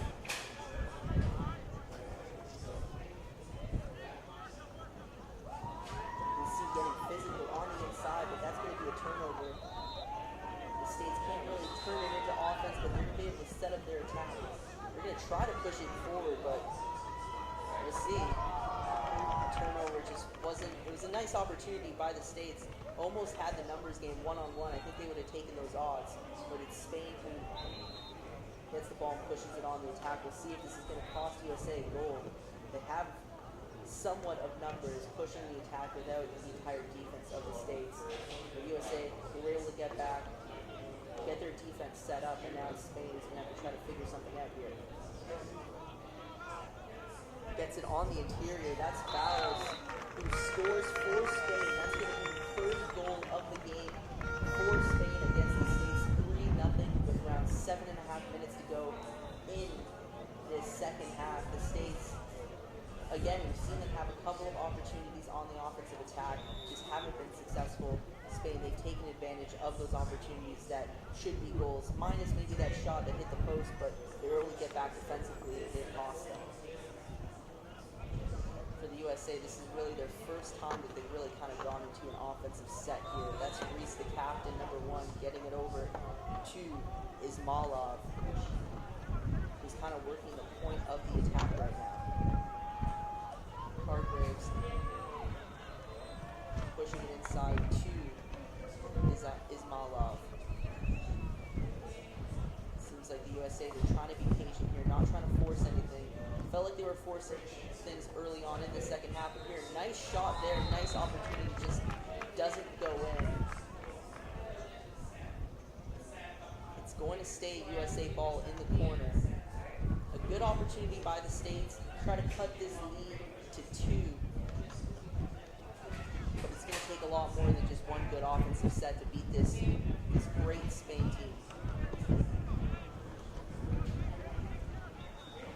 Sanborn at the top. Got it inside to Reese, back to Sanborn. Ismailov cutting it on the perimeter, trying to get close inside, throwing it, trying to go cross pitch to Reese, but it's an errant throw, and now in the transition, this is Spain wide open down. You can see trying to get as good of a shot as they can. And Spain, they're going to get their 4th goal of this game. That was Victor Gonzalez. 4-0 Spain. 6:15 left in the second half. It's starting to kind of run away from the USA right now. Tried a little too much there on the offensive set, and it cost them because in the transition, we've seen Spain try to get that outlet pass almost every single time. USA has usually been pretty good trying to get back on defense, not on that possession, and it resulted in a goal.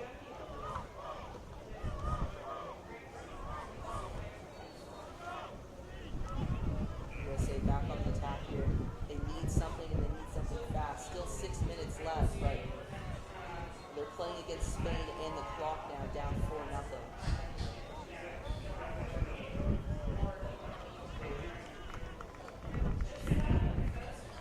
It's Drinka with the ball right now, trying to cut it close. Make something happen. Gets it to the top. Back to Drinka. A nice shot and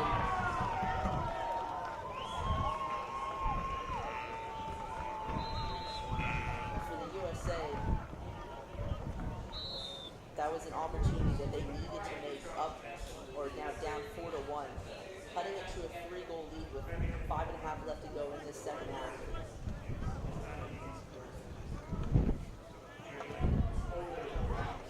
Cutting it inside Spain, immediately trying to make something work, and they do. 5-1 Spain, just when the USA finally got on the board. Spain gets that goal back. Gonzalez, that's the second goal of this second half.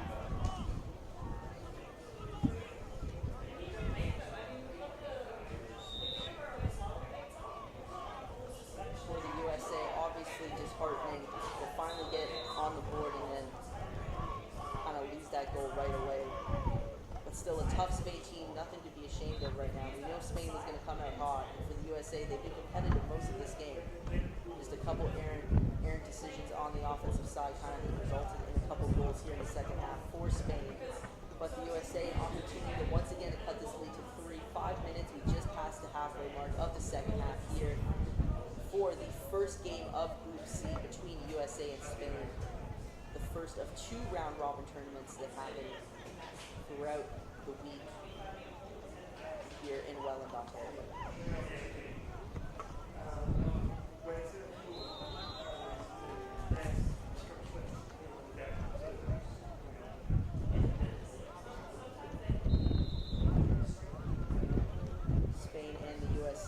Every single game matters, every goal matters. The top 2 teams advance to the championship round-robin tournament.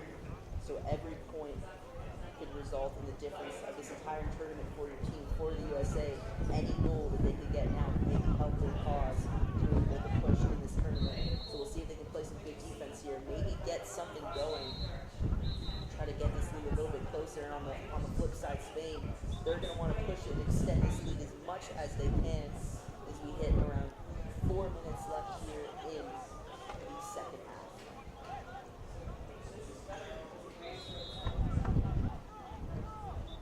Spain, very congested on the east side. We're going to call foul here. We're going to have to reset.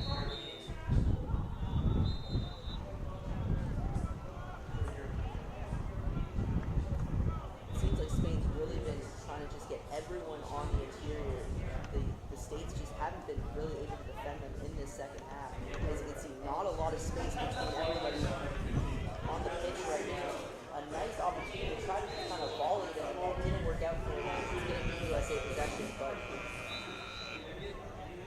we'll see if the USA can finish this game strong. Still 3 minutes left.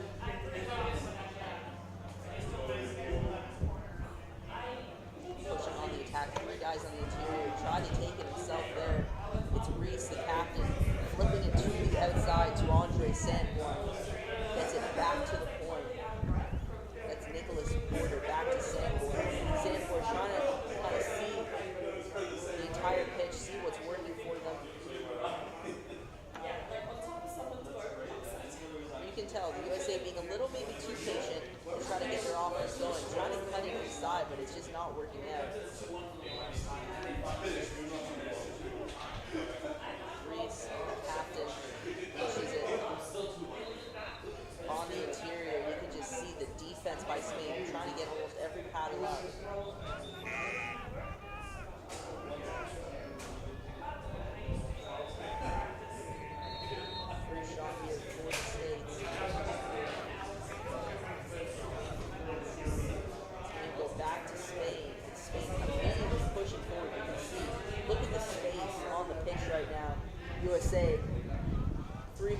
but it might not be enough. Nice pass there, nice goal by number 6, Piano on Spain. 6-1 with 2:50 to go.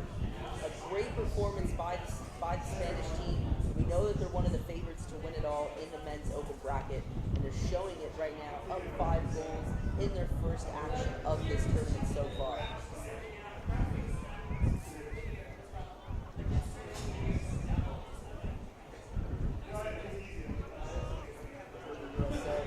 Not a lot of time left to make something happen, build some momentum for their next game.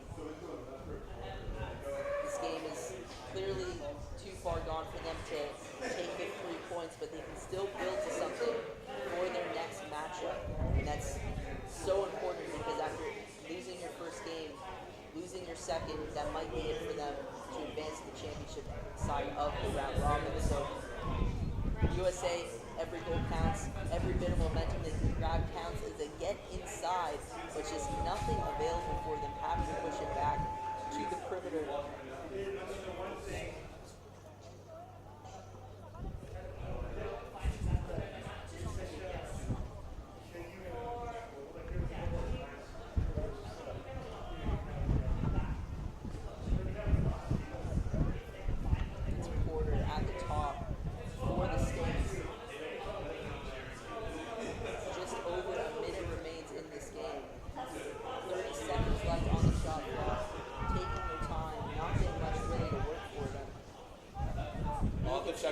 Starting to really push the pressure. You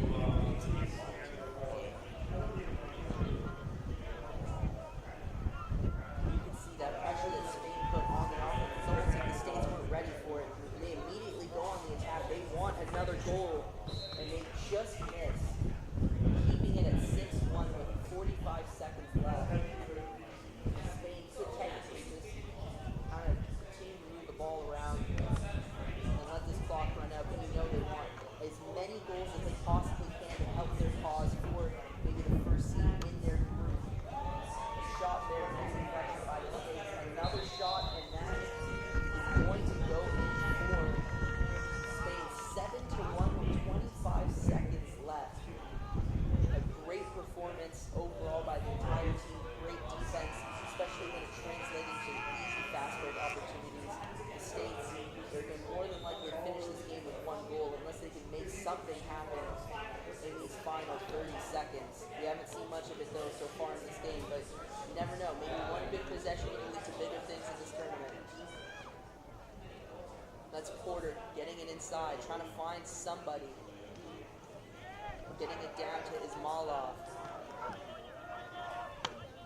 A nice shot there by the States, but even better defense by Spain, and that's just about going to do it here for this game. 7-1 in favor of Spain over the United States. The first action of Group C in the men's open bracket. We'll be back for New Zealand and Namibia.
Denmark, they are not in action right now.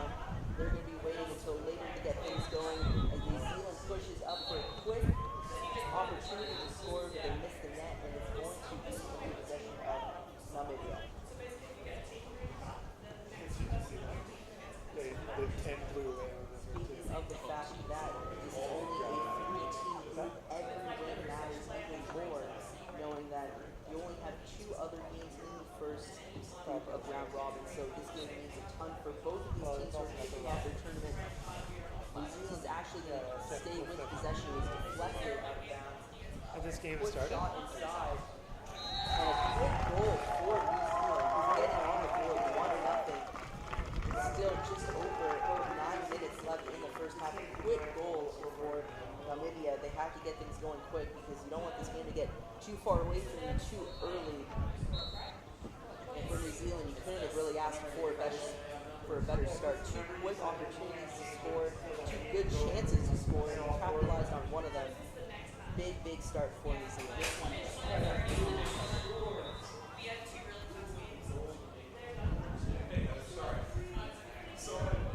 Namibia being patient, moving the ball over on the perimeter.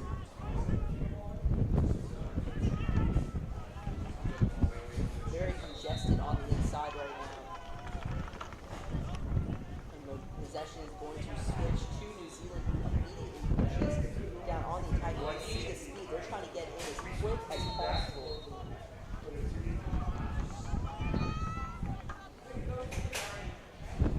Going there on that attack.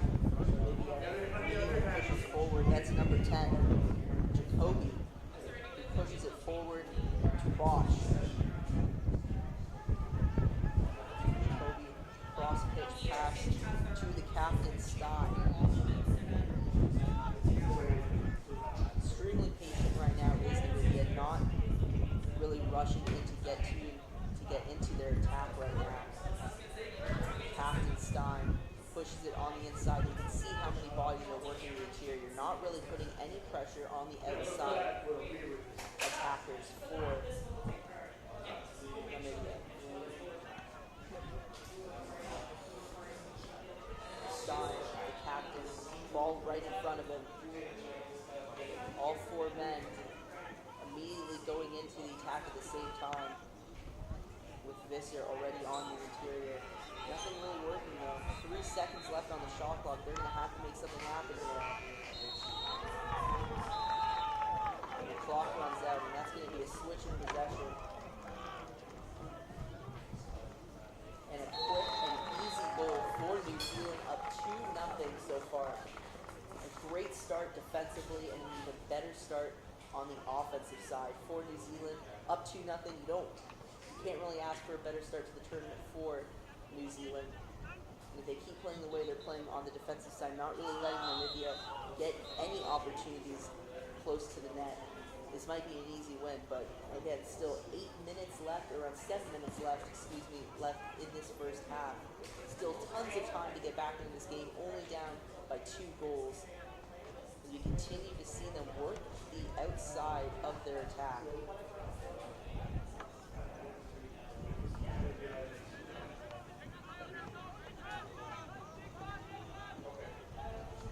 We've seen Namibia do this already, try to kind of attack all 4 men at once, try to put the pressure on New Zealand's defense, but New Zealand holding strong, keeping up on their man, and nothing's really working for them offensively. Namibia, I should say. 15 seconds left on the shot clock. They already got caught in these first couple of minutes. They're going to need to work something quick. 7 seconds. You can see New Zealand immediately putting the pressure. They know that they need to put something up quick, and that's exactly what they did. And again, great defense by New Zealand, immediately pushing forward. A wide open man down underneath, and that's the 3rd goal of the game. Number 4, Jason Dazil. Huge goal for New Zealand, immediately getting on the offensive attack. Namibia, they might want to think of maybe having a guy always near half pitch, because it seems like they aren't getting back quick enough on the defensive side. 3-0, 6 minutes to go. This is the ICF Polo World Championships Group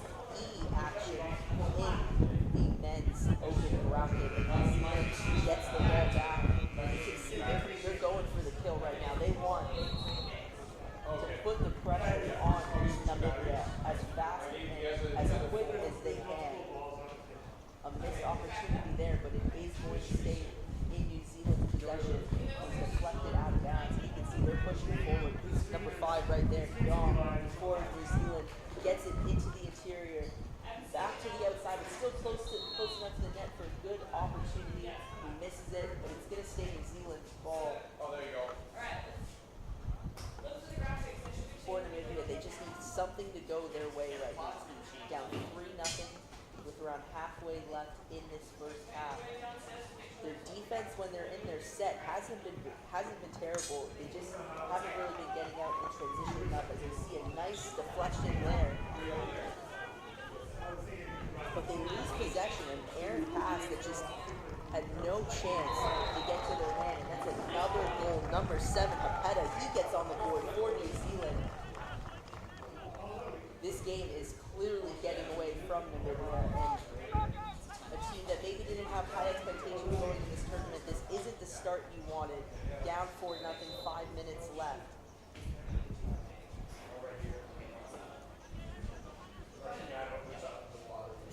You can see New Zealand on the defensive side really just keeping everybody on the interior. No pressure to really put anything on the men on the outside for Namibia. That's the captain, Stein, with the ball right now. A nice deflection, and now the ball's just sitting there. We'll see who gets it first. It's looking like it's going to be New Zealand immediately on the transition. You can see the speed just out sprinting Namibia, and that's another goal for New Zealand. An incredible start. That's number 1, Alex Lowen. He gets on the board as well for New Zealand, up 5-0 with 4:30 left in this game, or in this first half, I should say. I think when you're down by this many goals this early, the key to success, or the key to at least let you stay in this game, is to avoid sloppy plays, be disciplined, make sure you don't make any errors that you know that you're going to regret after this game is over. And on a play like that, where it was just a deflected pass and an immediate transition play by New Zealand, that's not the type of play, especially on the offensive attack, that Namibia needs right now. A nice opportunity there, a good shot, but New Zealand's defense is just unbelievable against Namibia so far. This little pass behind him. Getting it 7. Getting it 2. Dalziel, who scored already. A nice opportunity there. Zips it to the net, but deflected. New Zealand keeps possession. No pressure for them to score right now, because you know they want to. That's number 3, Hawkins, who's holding the ball right now.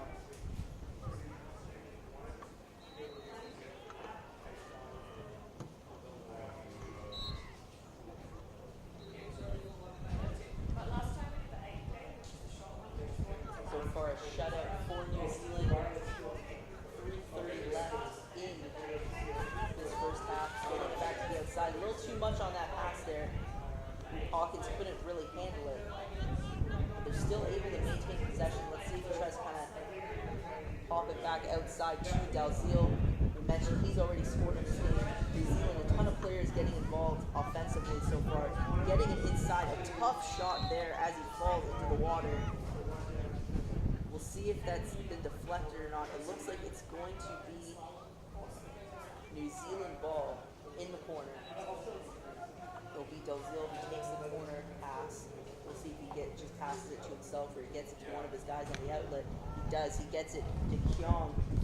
Pops it inside. Johnson. Good opportunity. Good defense, though, by Namibia. It's good to see. They're playing well in their set, but we'll see if they can hold possession here. And they do.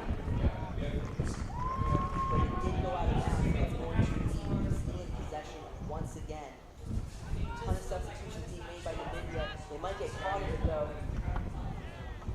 Good defense. New Zealand still pushing the attack, smothering Namibia right now. Doesn't really feel like they have any opportunity to get things going right now. Around 2 minutes remain. It is 5-0 for New Zealand.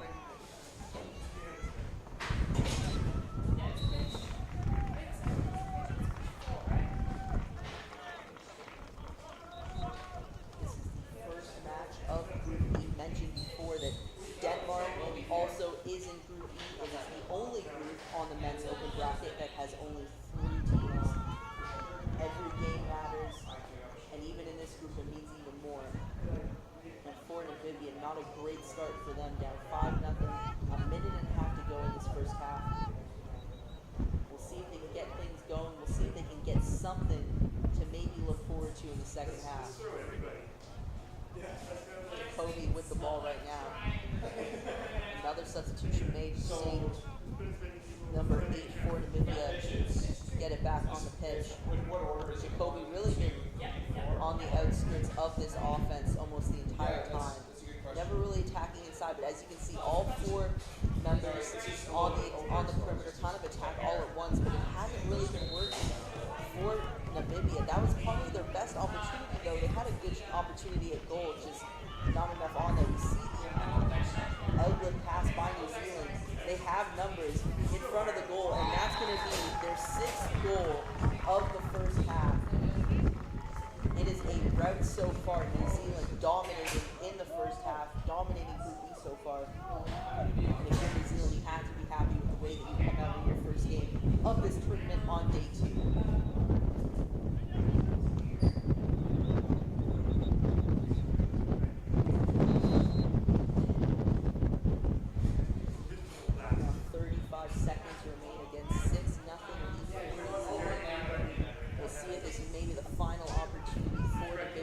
Something on the board before halftime hits. Working the exterior. Expect all 4 men to kind of hit the inside here. They've been doing that all game long. It just hasn't really resulted in anything. It resulted in a turnover that time. You can see immediately pushing forward. New Zealand has numbers. Gets it close to the net. And that's going to be long with another goal for New Zealand. 7-0 with 6.8 seconds remaining in the first half. The first match in Group E of the men's open bracket, and it's looking like it might be New Zealand's group to lose. Yeah, no, I can tell. Namibia does not score on that half-pitch shot, and it is going to be 7-0 for New Zealand against Namibia at the end of the first half. We'll take a 3-minute break and we'll be back for the second half.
Championships for Polo here in Welland, Ontario. It is so far 7-0 for New Zealand as we kick off the second half. It is New Zealand and Namibia. New Zealand gets possession, and we'll see if they can extend their lead early on in this second half. Namibia, nothing really working for them offensively and defensively.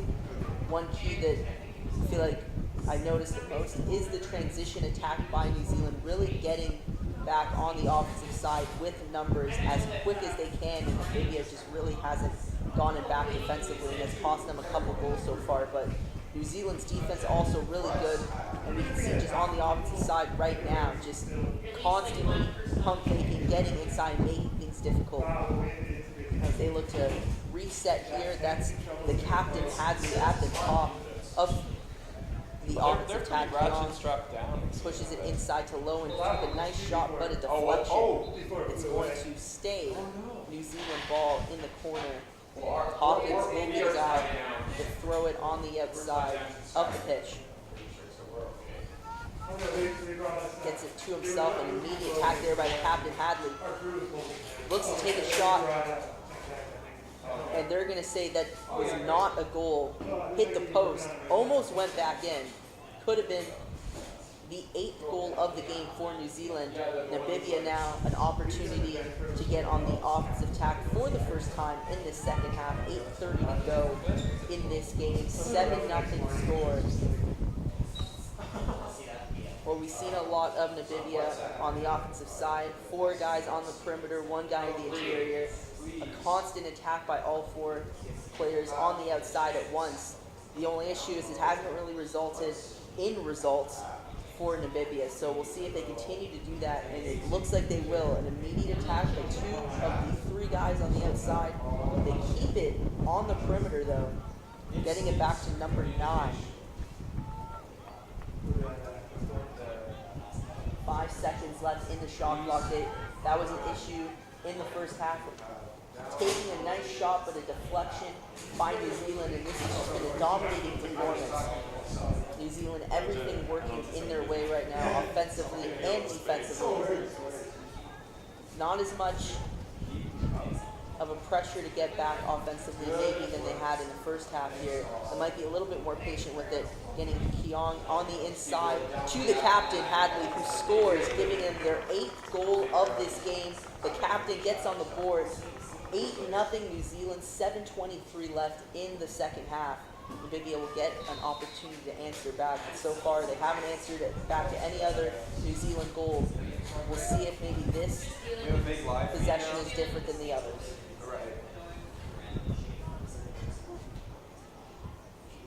Number 10, Jacoby with the ball right now. Namibia trying to make something happen here. Visser to Jacoby. That's so nice.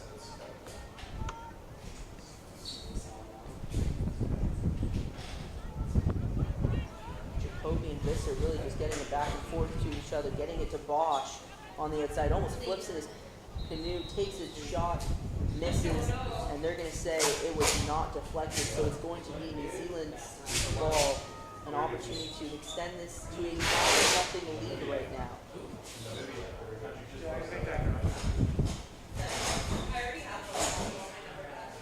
Oh, yeah, sure. We see right now no pressure Yeah, do you want to take a shot? for New Zealand to really get this thing going. Ball back in play. All 4 men in New Zealand not with the ball already, kind of in the offensive side of things. Getting it to number 4 was Dalzell. Back right to him, to the captain.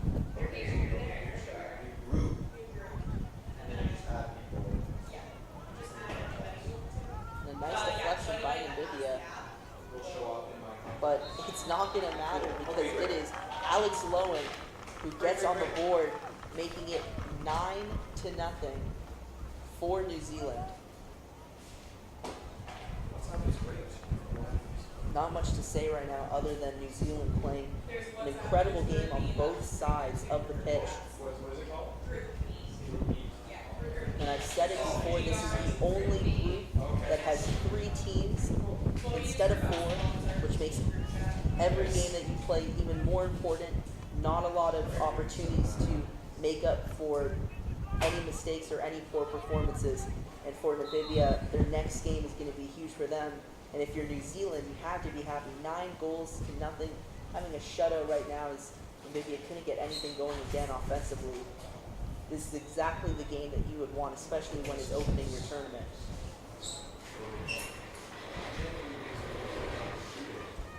Getting it to Dalziel, moving it back to Keong, to Dalziel, pushing it inside. That's Graham, takes the shot.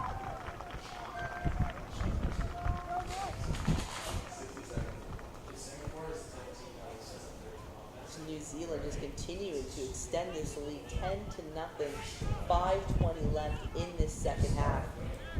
Namibia might want this game to end as soon as possible because nothing has been going for them. They're going to definitely need to readjust in their next game against Denmark.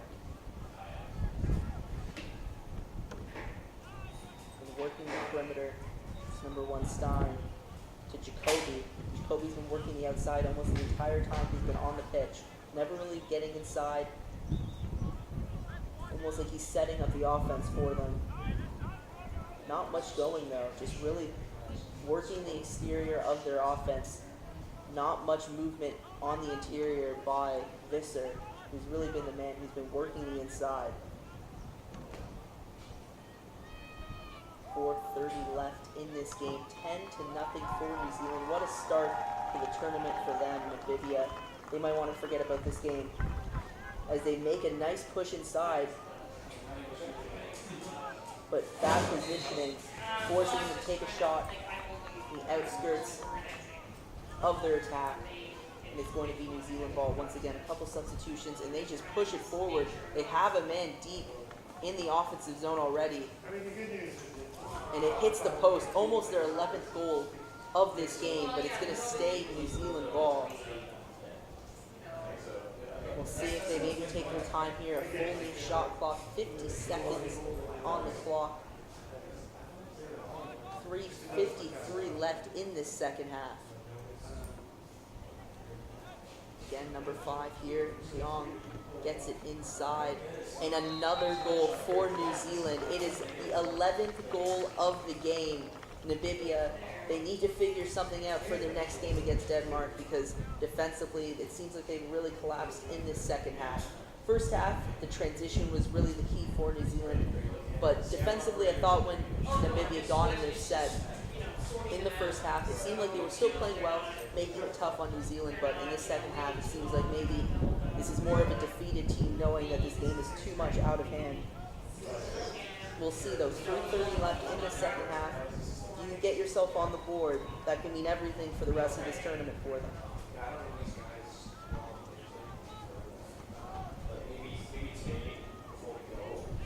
This is the captain Stein pushing up on the inside, looking for a pass. He just passes it back to Visser. Jacoby again on the outside of the perimeter of this attack. Taking their time, but 20 seconds left on the shot clock. They need to be aware of that. They've been caught a couple times with the shot clock. Back down to Jacoby, to Stein. 10 seconds left in the shot clock. They're going to have to put something up soon. Getting it to Jacoby, but he can't get the pass. And it's going to be another fast break for New Zealand. We'll see if they can take advantage of this. It looks like they might be able to. Getting it over to Hawkins. Back, and it is another goal for New Zealand. The 12th of the game with 2:20 remaining. Once again, defense resulting in offense. It was a bad pass by Namibia, but it was New Zealand who immediately recognized that, gone in the attack, pushed the fast break, and got their 12th goal of this game. Both of these teams' next games will be against Denmark. Denmark is definitely going to have to prepare for both teams completely differently by the way they've been playing. For Namibia, again, I've said this plenty of times for them, but anything needs to go right for them. It needs to happen now. 2 minutes left, down 12-0. We'll see if Jacoby can make something happen here, but instead they just pass it back outside to Snyman. is just subbed in. Back down to Jacoby. You can see how much they're spread out right now. Really taking their time, but again, the shot clock is going to be an issue. Jacoby, nice little pass there. A good opportunity by Namibia. That might have been their most open look they've had this entire game, but New Zealand's defense has just been smothering them on the offensive side, keeping the lead at 12. But New Zealand does get a new shot clock. They still have possession of the ball. Seems like they've really spread themselves out a little bit more these past couple of minutes. Down to Jacoby, getting it over to Bosch. Jacoby takes a shot, goes all the way to the other pitch, and it's going to be New Zealand ball with around a minute left in this game. Namibia, they have to be happy this game's almost over because they are probably already thinking about how they can readjust and look forward to their game with Denmark.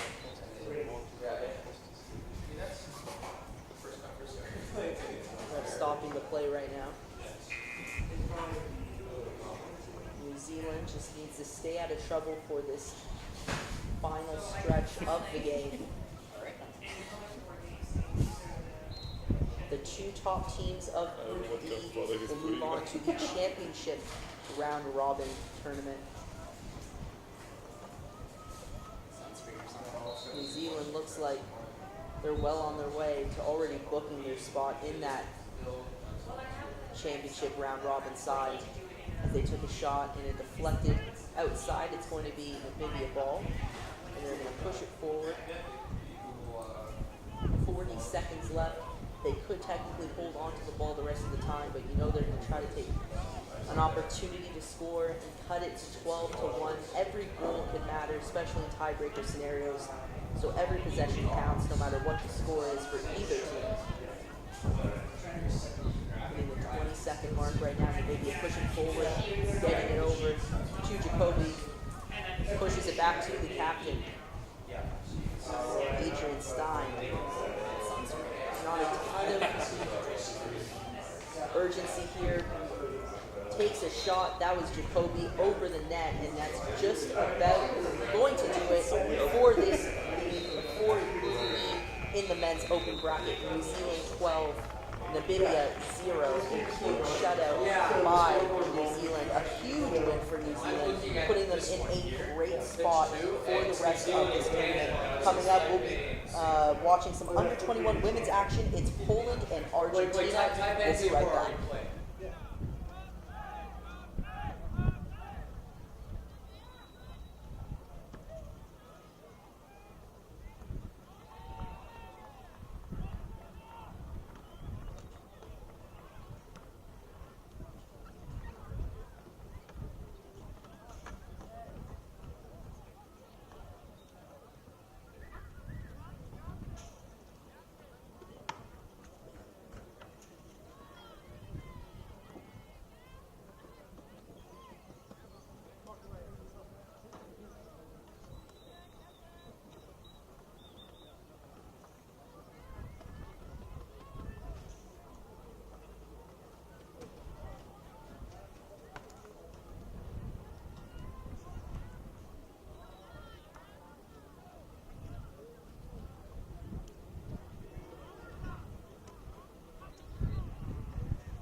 back here at the International Flatwater Center in Welland, Ontario. It is the ICF Canoe Polo World Championships. It's under 21 women's action for Group B. It is Poland and Argentina kicking off the under 21 women's action today.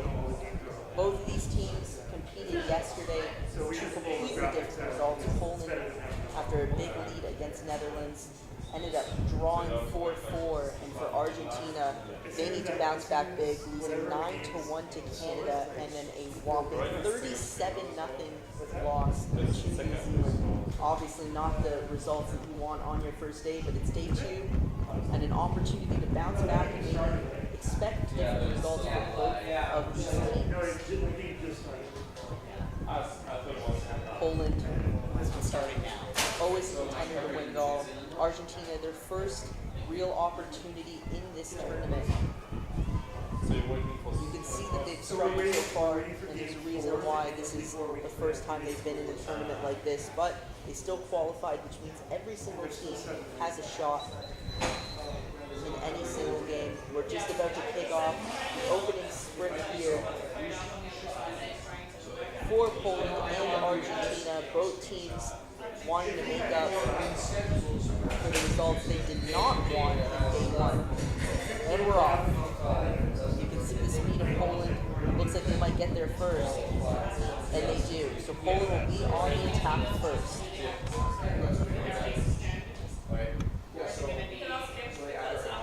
Quick pass inside. And a quick shot that goes out of bounds. Not sure if it was deflected or not. But for Poland, expect them to be aggressive, especially after seeing what happened to Argentina yesterday. You know that they're going to want to go on the attack. They're going to want to try and extend this lead as quick as they can. But if you're Argentina, you just have to stay disciplined. Play smart. Play the game that you want to play. Don't get that loss yesterday in your head too much. It looks like it will be Argentina ball. And you can see right now Poland not giving them any space. They're going to want to put as much pressure as they possibly can on this Argentinian team. Right now struggling. Seems like they've been kind of cornered here. No real space to move forward. One of the Argentinian players out of bounds right now. The canoe flip. It seems like they'll be back in play, but it is Poland with an opportunity to score here. That's the captain right in front of the net, Shemerda.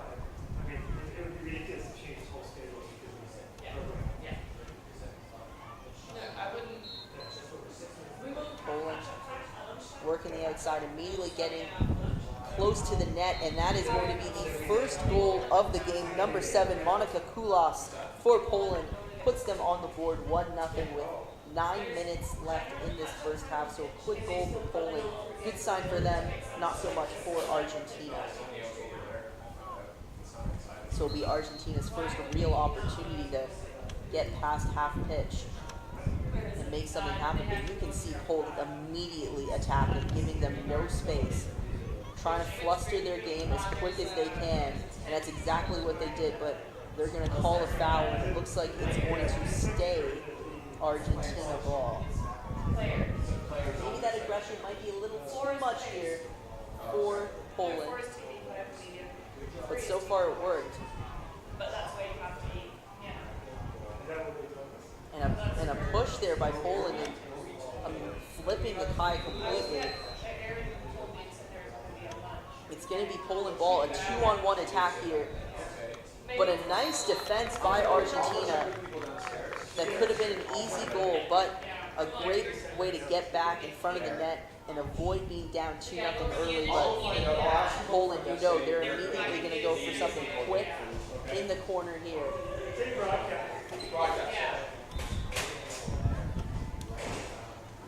Pilars gets it inside, and Kulas, who scored, immediately rushes to the ball, trying to reset the captain right in front of her, Shemerda.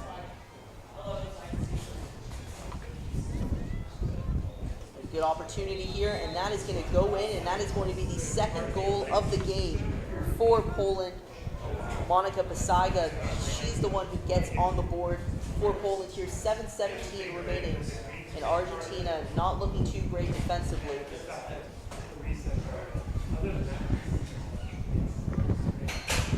And you can see Poland just immediately on the attack, almost not really worrying about the net. They're going to try to just get the ball back as fast as they can.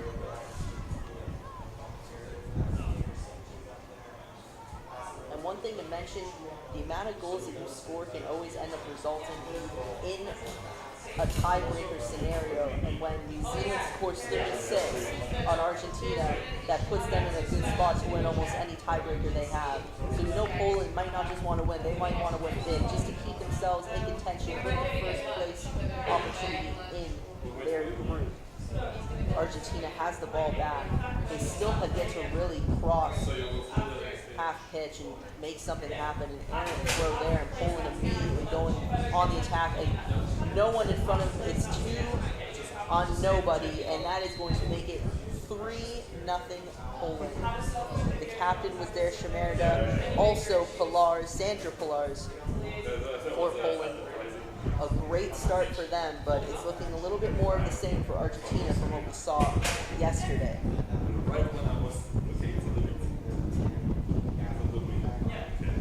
Top 3 seeds in both groups in the under-21 women's bracket. Top 3 seeds move on to the championship round robin, where 4 and 5 in each group moves to the consolation rounds. Poland immediately on the attack. A good look here, getting it to the captain. Nice defense by Argentina, but it falls right back in Poland's hands, and another deflection. It's a 3rd or 4th deflection by Argentina so far. A nice look there for Poland, but just a little too high, and it's going to stay 3-0.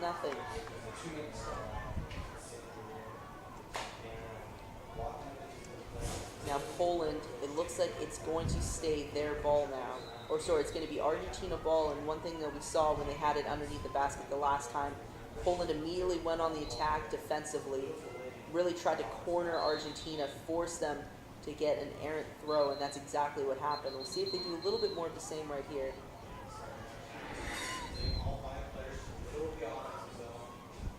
And Poland immediately gets the ball back. Just nothing for Argentina to do offensively. They have no rhythm to get back into the half pitch, and it's going to be the 4th goal of this game for Poland.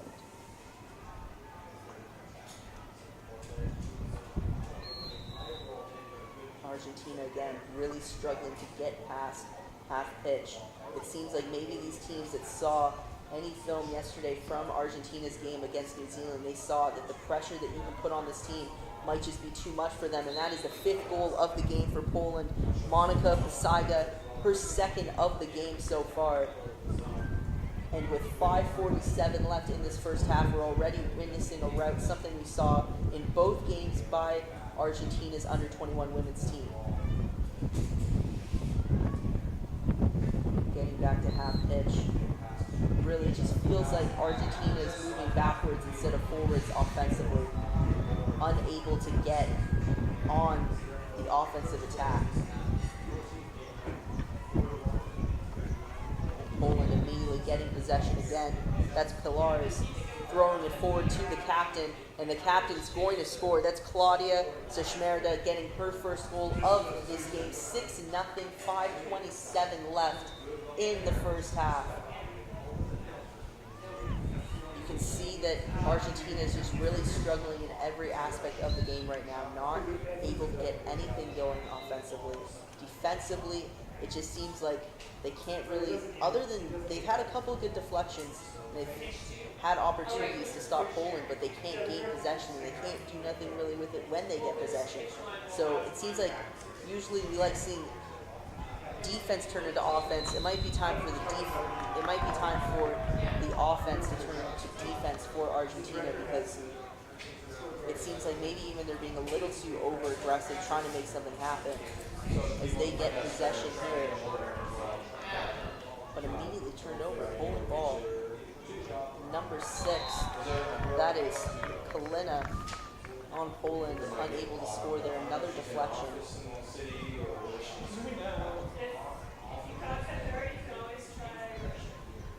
what happens here. Corner pass, throws to herself. That is Pilar's getting close to the net and scoring. Okay. So I can find him. A 7-0 lead for Poland. 4:36 left in this first half. Argentina needs to figure something out. Something needs to change because these first 2 days have not been the results that they've wanted. Obviously a tough matchup, a young team that's just getting their feet wet, pun intended. We'll see if this is a tournament that maybe can learn from, maybe the experience is something that they can just build off of, but right now they still have Poland that they need to deal with, and Poland having no problem continuing to score 8-0 Sandra Pilars. Everyone's getting involved, and the good thing about Poland that, you know, every team in this group is going to have to face Argentina, but not a lot of stamina that they're going to have to let out in this game right now. You can see one player is always staying back, not really doing much defensively. Resting up your players could be a huge thing in a tournament that lasts 4, 5, 6, 7 days. And for Poland, knowing that there's going to be some stiff competition coming up, as good of a game as you can have right now, it might be the rest that they earn from this game that is the most vital thing. As they're continuing on the attack again, Argentina, a couple good deflections, but they can't get possession. And eventually it's going to go in if you're Poland. As they continue attack, and there it is, the 9th goal of this first half for them. 3:17 left. Argentina unsure of what they need to do to get into this game. We'll see a substitution being made by Poland. One player staying back for Argentina now. It seems like they're really just realizing they need someone defensively to always sit back to guard their goal. Argentina unsure of really where to move forward here. Like I said, it seems like they're moving backwards more than forward. Not a single shot on goal yet for Argentina in this game. A little too high pass there, and Poland immediately on the attack. And there's the captain scoring again, the 10th goal of this half, 10-0.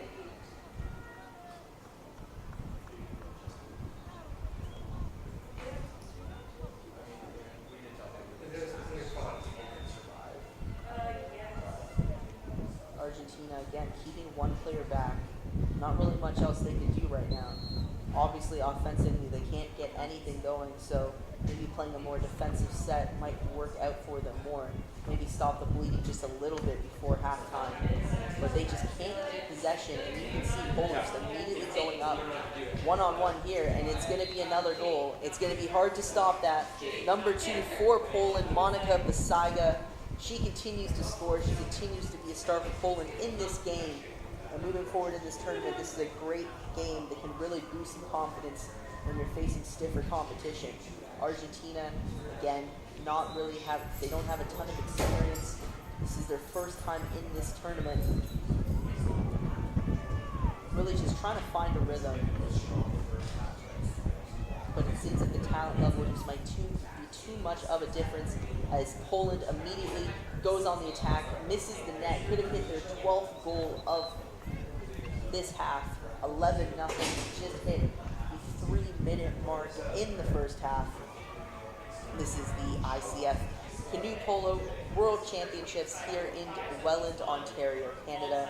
You see the men's and women's open brackets kick off day 2. All of day 1, we saw the under 21 men's and women's games kick off this week-long event as Poland gets another goal, going up 12-0.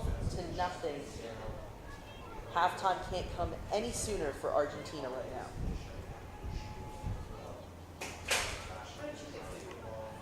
Wait, did you not get? Were you trying to get food? Yeah. Where did you go? 2:48 remaining here. Just flick your card around. 12-0. Argentina struggling. They have yet to really go up half court, and instead of really trying anything offensively, throwing the ball the offensive side and just moving back on defense. Realistically, that might just be the way to do it right now. But Poland just under the basket, under the goal, and they score again, 13-0. Nothing is going Argentina's way right now. Again, it's clearly just the talent level not being in the same tier right now. I commend Argentina because one thing I've really been liking what I'm seeing so far is they're at least trying something different.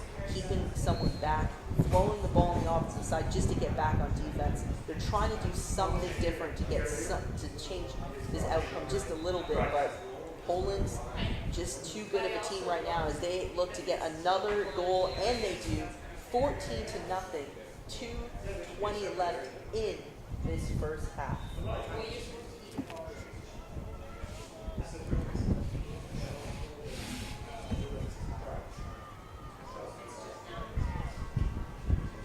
Argentina continuing their hope of getting something going offensively right now.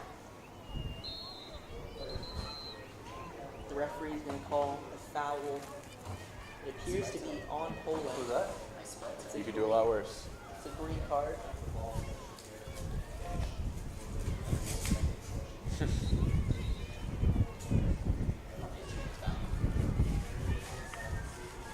what happens here. Argentina continuing this first half down.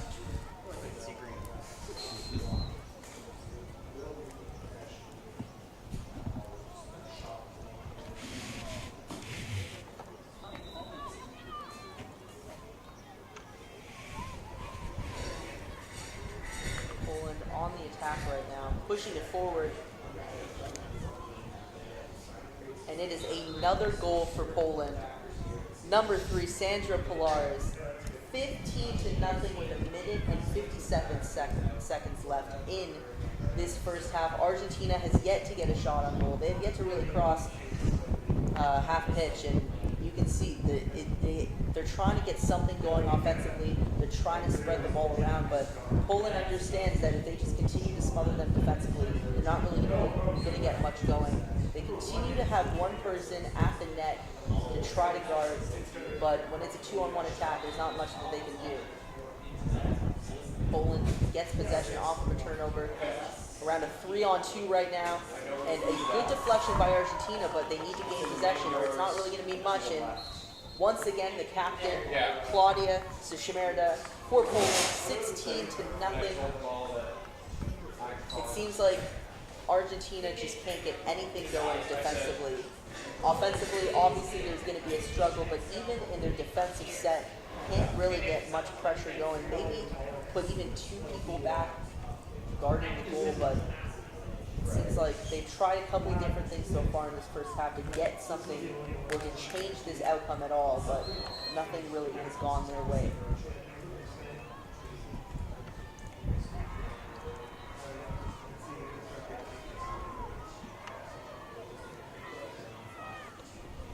Poland with the ball off of a turnover, another opportunity to score, and they do, making it a 17-0 lead.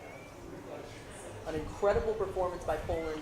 New Zealand put 37 goals on Argentina yesterday. Poland might be trying to beat that right now. And you can't really blame Poland because tiebreakers are a thing in this tournament. Goals for is a huge tiebreaker scenario for them, especially if there's a three-way tie. So those 37 goals by New Zealand yesterday could be the difference maker, which I kind of understand why Poland's going to continue to put the attack on. A good deflection there by Argentina, but again, possession stays with Poland. There's only a certain amount of times that a deflection is going to stop them from scoring, because as long as Poland continues to have opportunities, we know they're going to score. 48 seconds left, 17-0, on pace for 34 goals in this game right now. A missed shot by Poland, but it will be a corner. So possession stays on this side of the pitch. 30 seconds remain, and I think this is 30 seconds too long for Argentina right now as another goal goes in. Poland up 18-0. Argentina needs to figure out some way to stop the bleeding right now. But it just might be if they don't have the answer that they need. With 23 seconds left, they're going to try to maybe get into halftime as quick as possible. Throwing it backwards. This is ugly. Yeah. Let's see what they can do here.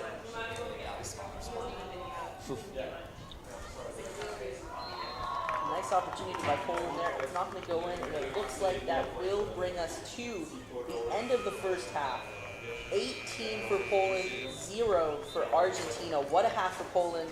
A disappointing effort by Argentina, but there's not really much they could have done. We'll be back in a couple minutes for the second half of some Group B action in the under-21 women's bracket.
And we're back for the second half of the ICF Canoe Polo World Championships Group B under 21 women's action here. It is 18-0. You heard me correctly, 18-0 for Poland over Argentina. A struggle so far for Argentina to get anything going offensively, defensively. They can't get into their sets. Poland has just been smothering them. Argentina, not a great tournament so far. Down 9-1 in Canada in their first game. 37-0 loss to New Zealand. Feels like Poland's maybe trying to match that performance point differential can become a huge thing in terms of tiebreakers. And we're off the opening sprint here for the second half, and it is Poland getting the first possession.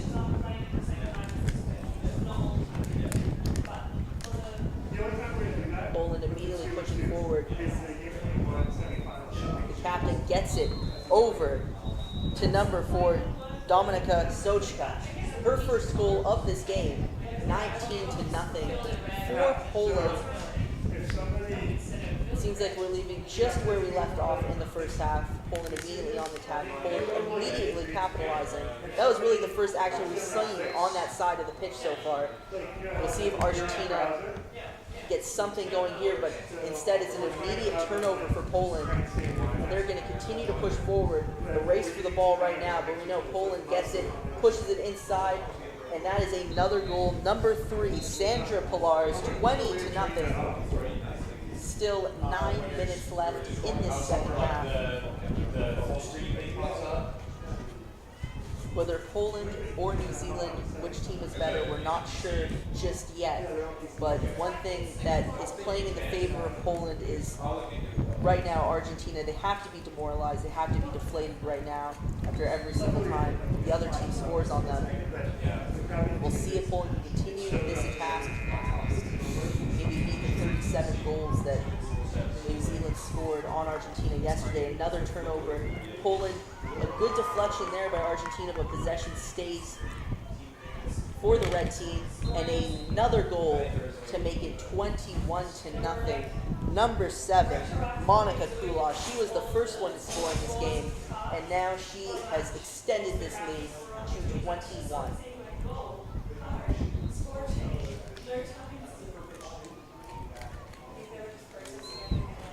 Argentina with possession after the goal.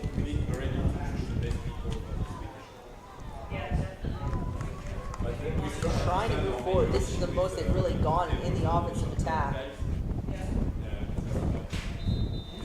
Just too congested though on one side. Not really a lot of space, and that's going to be a struggle for them to move it forward as Poland gets possession, and immediately the captain pulls it forward to number 3, Pilar's.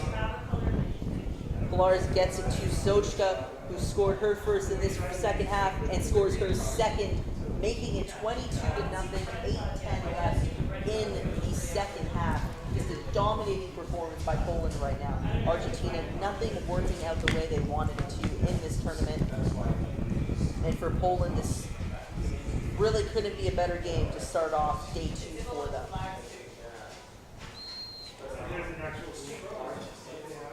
Again, Argentina moving backwards, not really getting anything going offensively. Not a ton of movement. A push there by the captain of Poland. Zishmerda getting possession, and now an opportunity to score. Deflection, but they keep possession, and that is once again Poland getting on the board. It's like a box lunch that you go right to the building, they'll just say I'm going to college. So yeah, there's a guy who's nice guy, he will help you out. Argentina, an opportunity to get something going here, but we haven't seen anything so far in this game to assume that something will be made out of this possession, but you never know what could happen. 23-0. Oh, really? As Poland immediately gets the ball back. Possession is theirs, getting it to Pasaga. Back to the captain, and another goal for Poland. What a performance. Argentina needs to figure something out going into their next game. They will be facing the Netherlands. They tied with Poland yesterday. And for Poland, this might be almost a game where they're frustrated that they tied yesterday. They had the lead against the Netherlands. They ended up drawing. They obviously wanted the win. Maybe a game that they can let out their frustrations right now, get as big of a lead as they possibly can. Currently 24-0 with 7 minutes left in this game. Argentina trying to move forward here, but not much space. Flips over, keeps possession, but the ball is finally loose.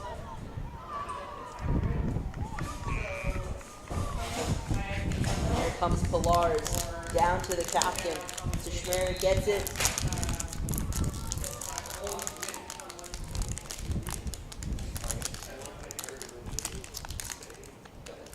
This will be Argentina ball now. One of the few times that We went in. Argentina didn't or played solid defense. But it was still 25-0 with 6:30 left in this game.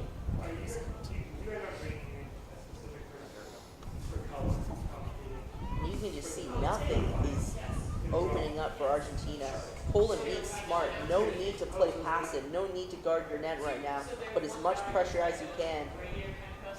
It's going to go out of bounds. It's going to be Argentina ball, but we've seen them so far struggle, no matter where they are on the pitch, to try to get it to their teammates and move forward. Poland just too good defensively right now.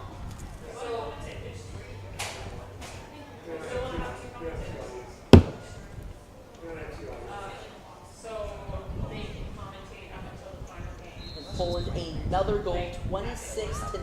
An incredible performance. So Saturday, no commentators on pitch one at all day, or only on the final games? I don't know the answer. Might hear at least semis and Orlando Valley. But definitely you can commentate all day. So it's Saturday and Sunday pitch two. We can have one person, or we have cover. Poland immediately going on the attack again after another turnover. 5:30 left in this game. Deflection by Argentina, but the attack will continue. And there it is. Number 2, Monica Pisaga, Oh yeah, for lunch. So on chat. So you're gonna go 27-0. main building, through the main big 2 glass doors. You swing a left. You'll see an old gentleman with a red shirt, volunteer. You also see like boxes like peaches and juice boxes. Argentina Juice boxes. once again losing possession, and it is going to be a 2-on-1 opportunity here. Just water confidence. And that is going to be the 28th goal of this game. All of these goals have been Poland. That was Monika Kulak. She scored the first goal of this game. She also had scored the 28th. As Argentina makes a push here. Maybe for something to happen. Something that they can look at as a positive, but it doesn't look like that's going to be the case as Poland continues their attack after the turnover. 3-on-1 this time. And it is going to be the 29th goal for Poland. That was Sandra Pilar's. And the attack just continues, and it's hard to really find ways to think of how Argentina can really make these final 5 minutes a positive for them, especially after seeing the way Poland's played the first 15.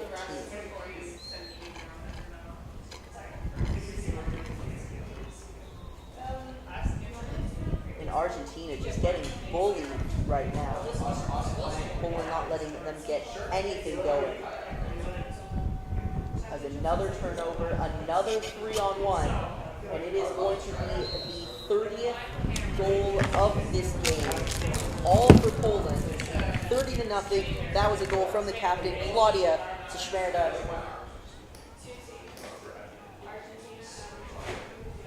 With 4:40 left, 37-0 was the score yesterday in the Argentina-New Zealand game. 30-0 right now. Poland against Argentina. A pretty good chance Poland beat that 37-point mark yesterday, which would put them ahead in point differential against New Zealand. And here they go, 1-on-1. And it is going to go in for number 6, Katarzyna Kalina, 31-0. Argentina struggling to get back defensively. It seems like almost every single time Poland gets down, it is a 2-on-1, a 3-on-1, 3-on-2. Argentina never has the numbers to really defend Poland right now. As Poland continuing their attack defensively, turning it into offense. A 1-on-1 chance here for the captain of Poland. She makes every chance count so far. 32-0 in this game for Poland. 5 away from 37. That's clearly, I think, the number that they're trying to aim for, at least to match New Zealand. Argentina probably hoping this game ends as fast as possible right now.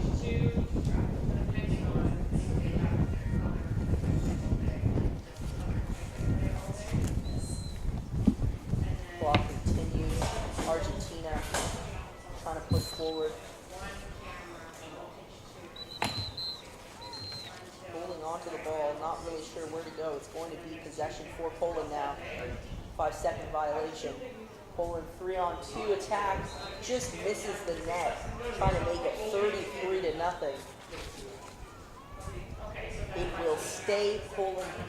It will stay in possession of Poland as they continue the attack, missing the net once again. A rare couple misses in a row for Poland. It is looking like it was deflected, so Poland will make possession, Argentina will get possession of the ball, but we've seen what happens close to the net when Argentina struggles to really get out of their zone. Immediately Poland, just no space. It's hard to ask Argentina to do much.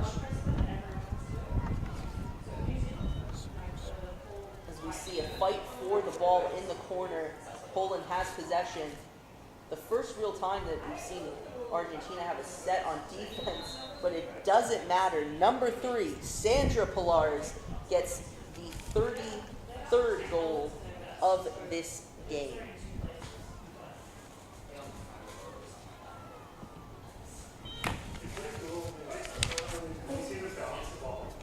I gotta watch these.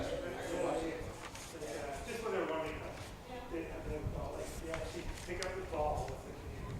Like the ball slowly. Argentina just pushing the ball forward. They're going to try to get back defensively as one player goes on the attack. It doesn't work out for them there. And for Poland, a rare turnover. Argentina maybe can make something happen here, but Poland immediately on the attack defensively, just smothering Argentina. The captain getting the ball.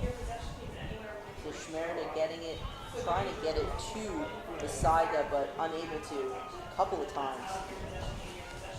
2:25 remaining here in this game between Poland and Argentina. This is the ICF Polo World Championships here in Welland, Ontario, at the International Flatwater Center. A blowout is what we are witnessing right now. Poland beating up on an Argentina team that's really struggled this entire game to get anything going offensively.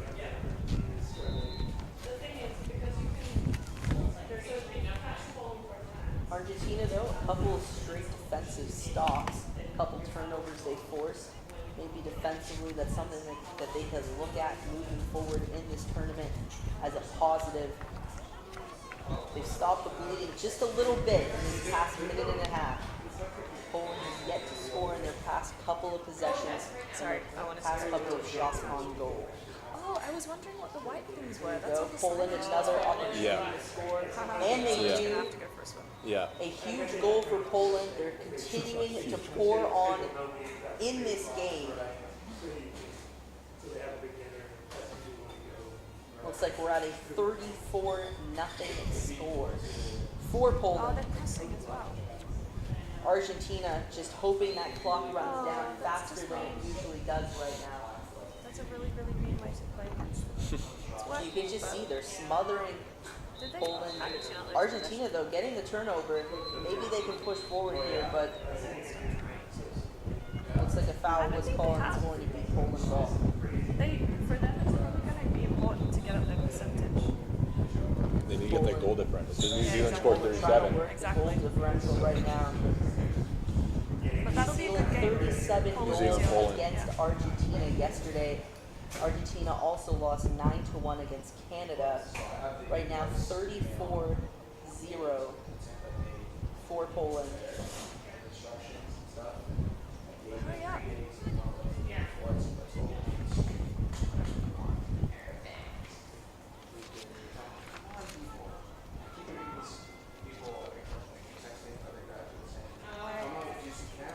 is why we're getting so far behind. What Yeah. are we doing? Stoppage It's 34-0. play right Just let him now play. by the referee. It's like the people For who are scoring Argentina, their this is good probably the last thing they wanted. They want this match to probably get over with Right. as fast as possible, as we're at around a minute and a half left in this game, 34-0. Poland probably could have Argentina. maybe hit the 40 mark, but they kind of cooled down the past couple of minutes. Looks like it. Only scoring one goal. As it looks like Yeah, looks like it. You guys number 6 on Argentina.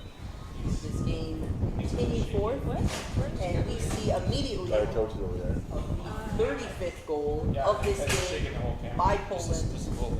Around a minute 20 left. Argentina looking to just end this game as fast as possible.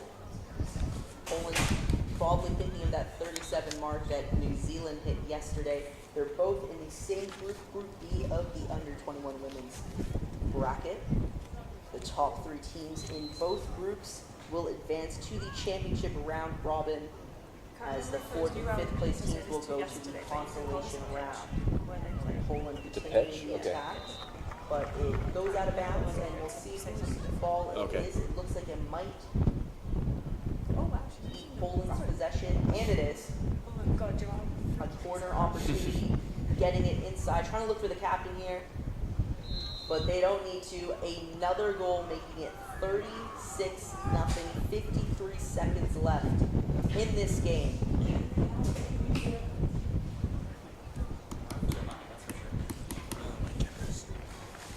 Argentina, a repeat of yesterday.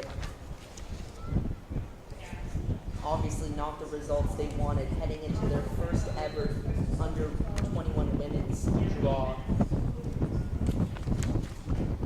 But they still play as Poland continues the attack and hitting the 37-point mark against Argentina today. Poland will see what we'll see if maybe they can hit 41 seconds left, left in this game. It couldn't have gone better. You couldn't have asked for more if you are Poland. Maybe they want to ask for 38 though. We'll see if they get it. Not a ton of time left, but that really hasn't stopped Poland from scoring in this game. Time has never really been an issue for them. Argentina trying to play keep away a little bit right now. Once again, just getting bullied by Poland. You can tell that they want that 38th goal, an opportunity, and they are going to get it. 38-0, 25 seconds left in this game. What a performance by Poland. Just really flexing their muscles on Argentina right now. Argentina, nothing has gone right for them all tournament long so far, day 1 and day 2. With 25 seconds left, we'll see. They held possession for a little bit on that previous opportunity for Argentina, but you can see just Poland immediately on the attack. No more goaltender for Argentina, which means it's another easy goal for Poland, hitting the 39-point mark.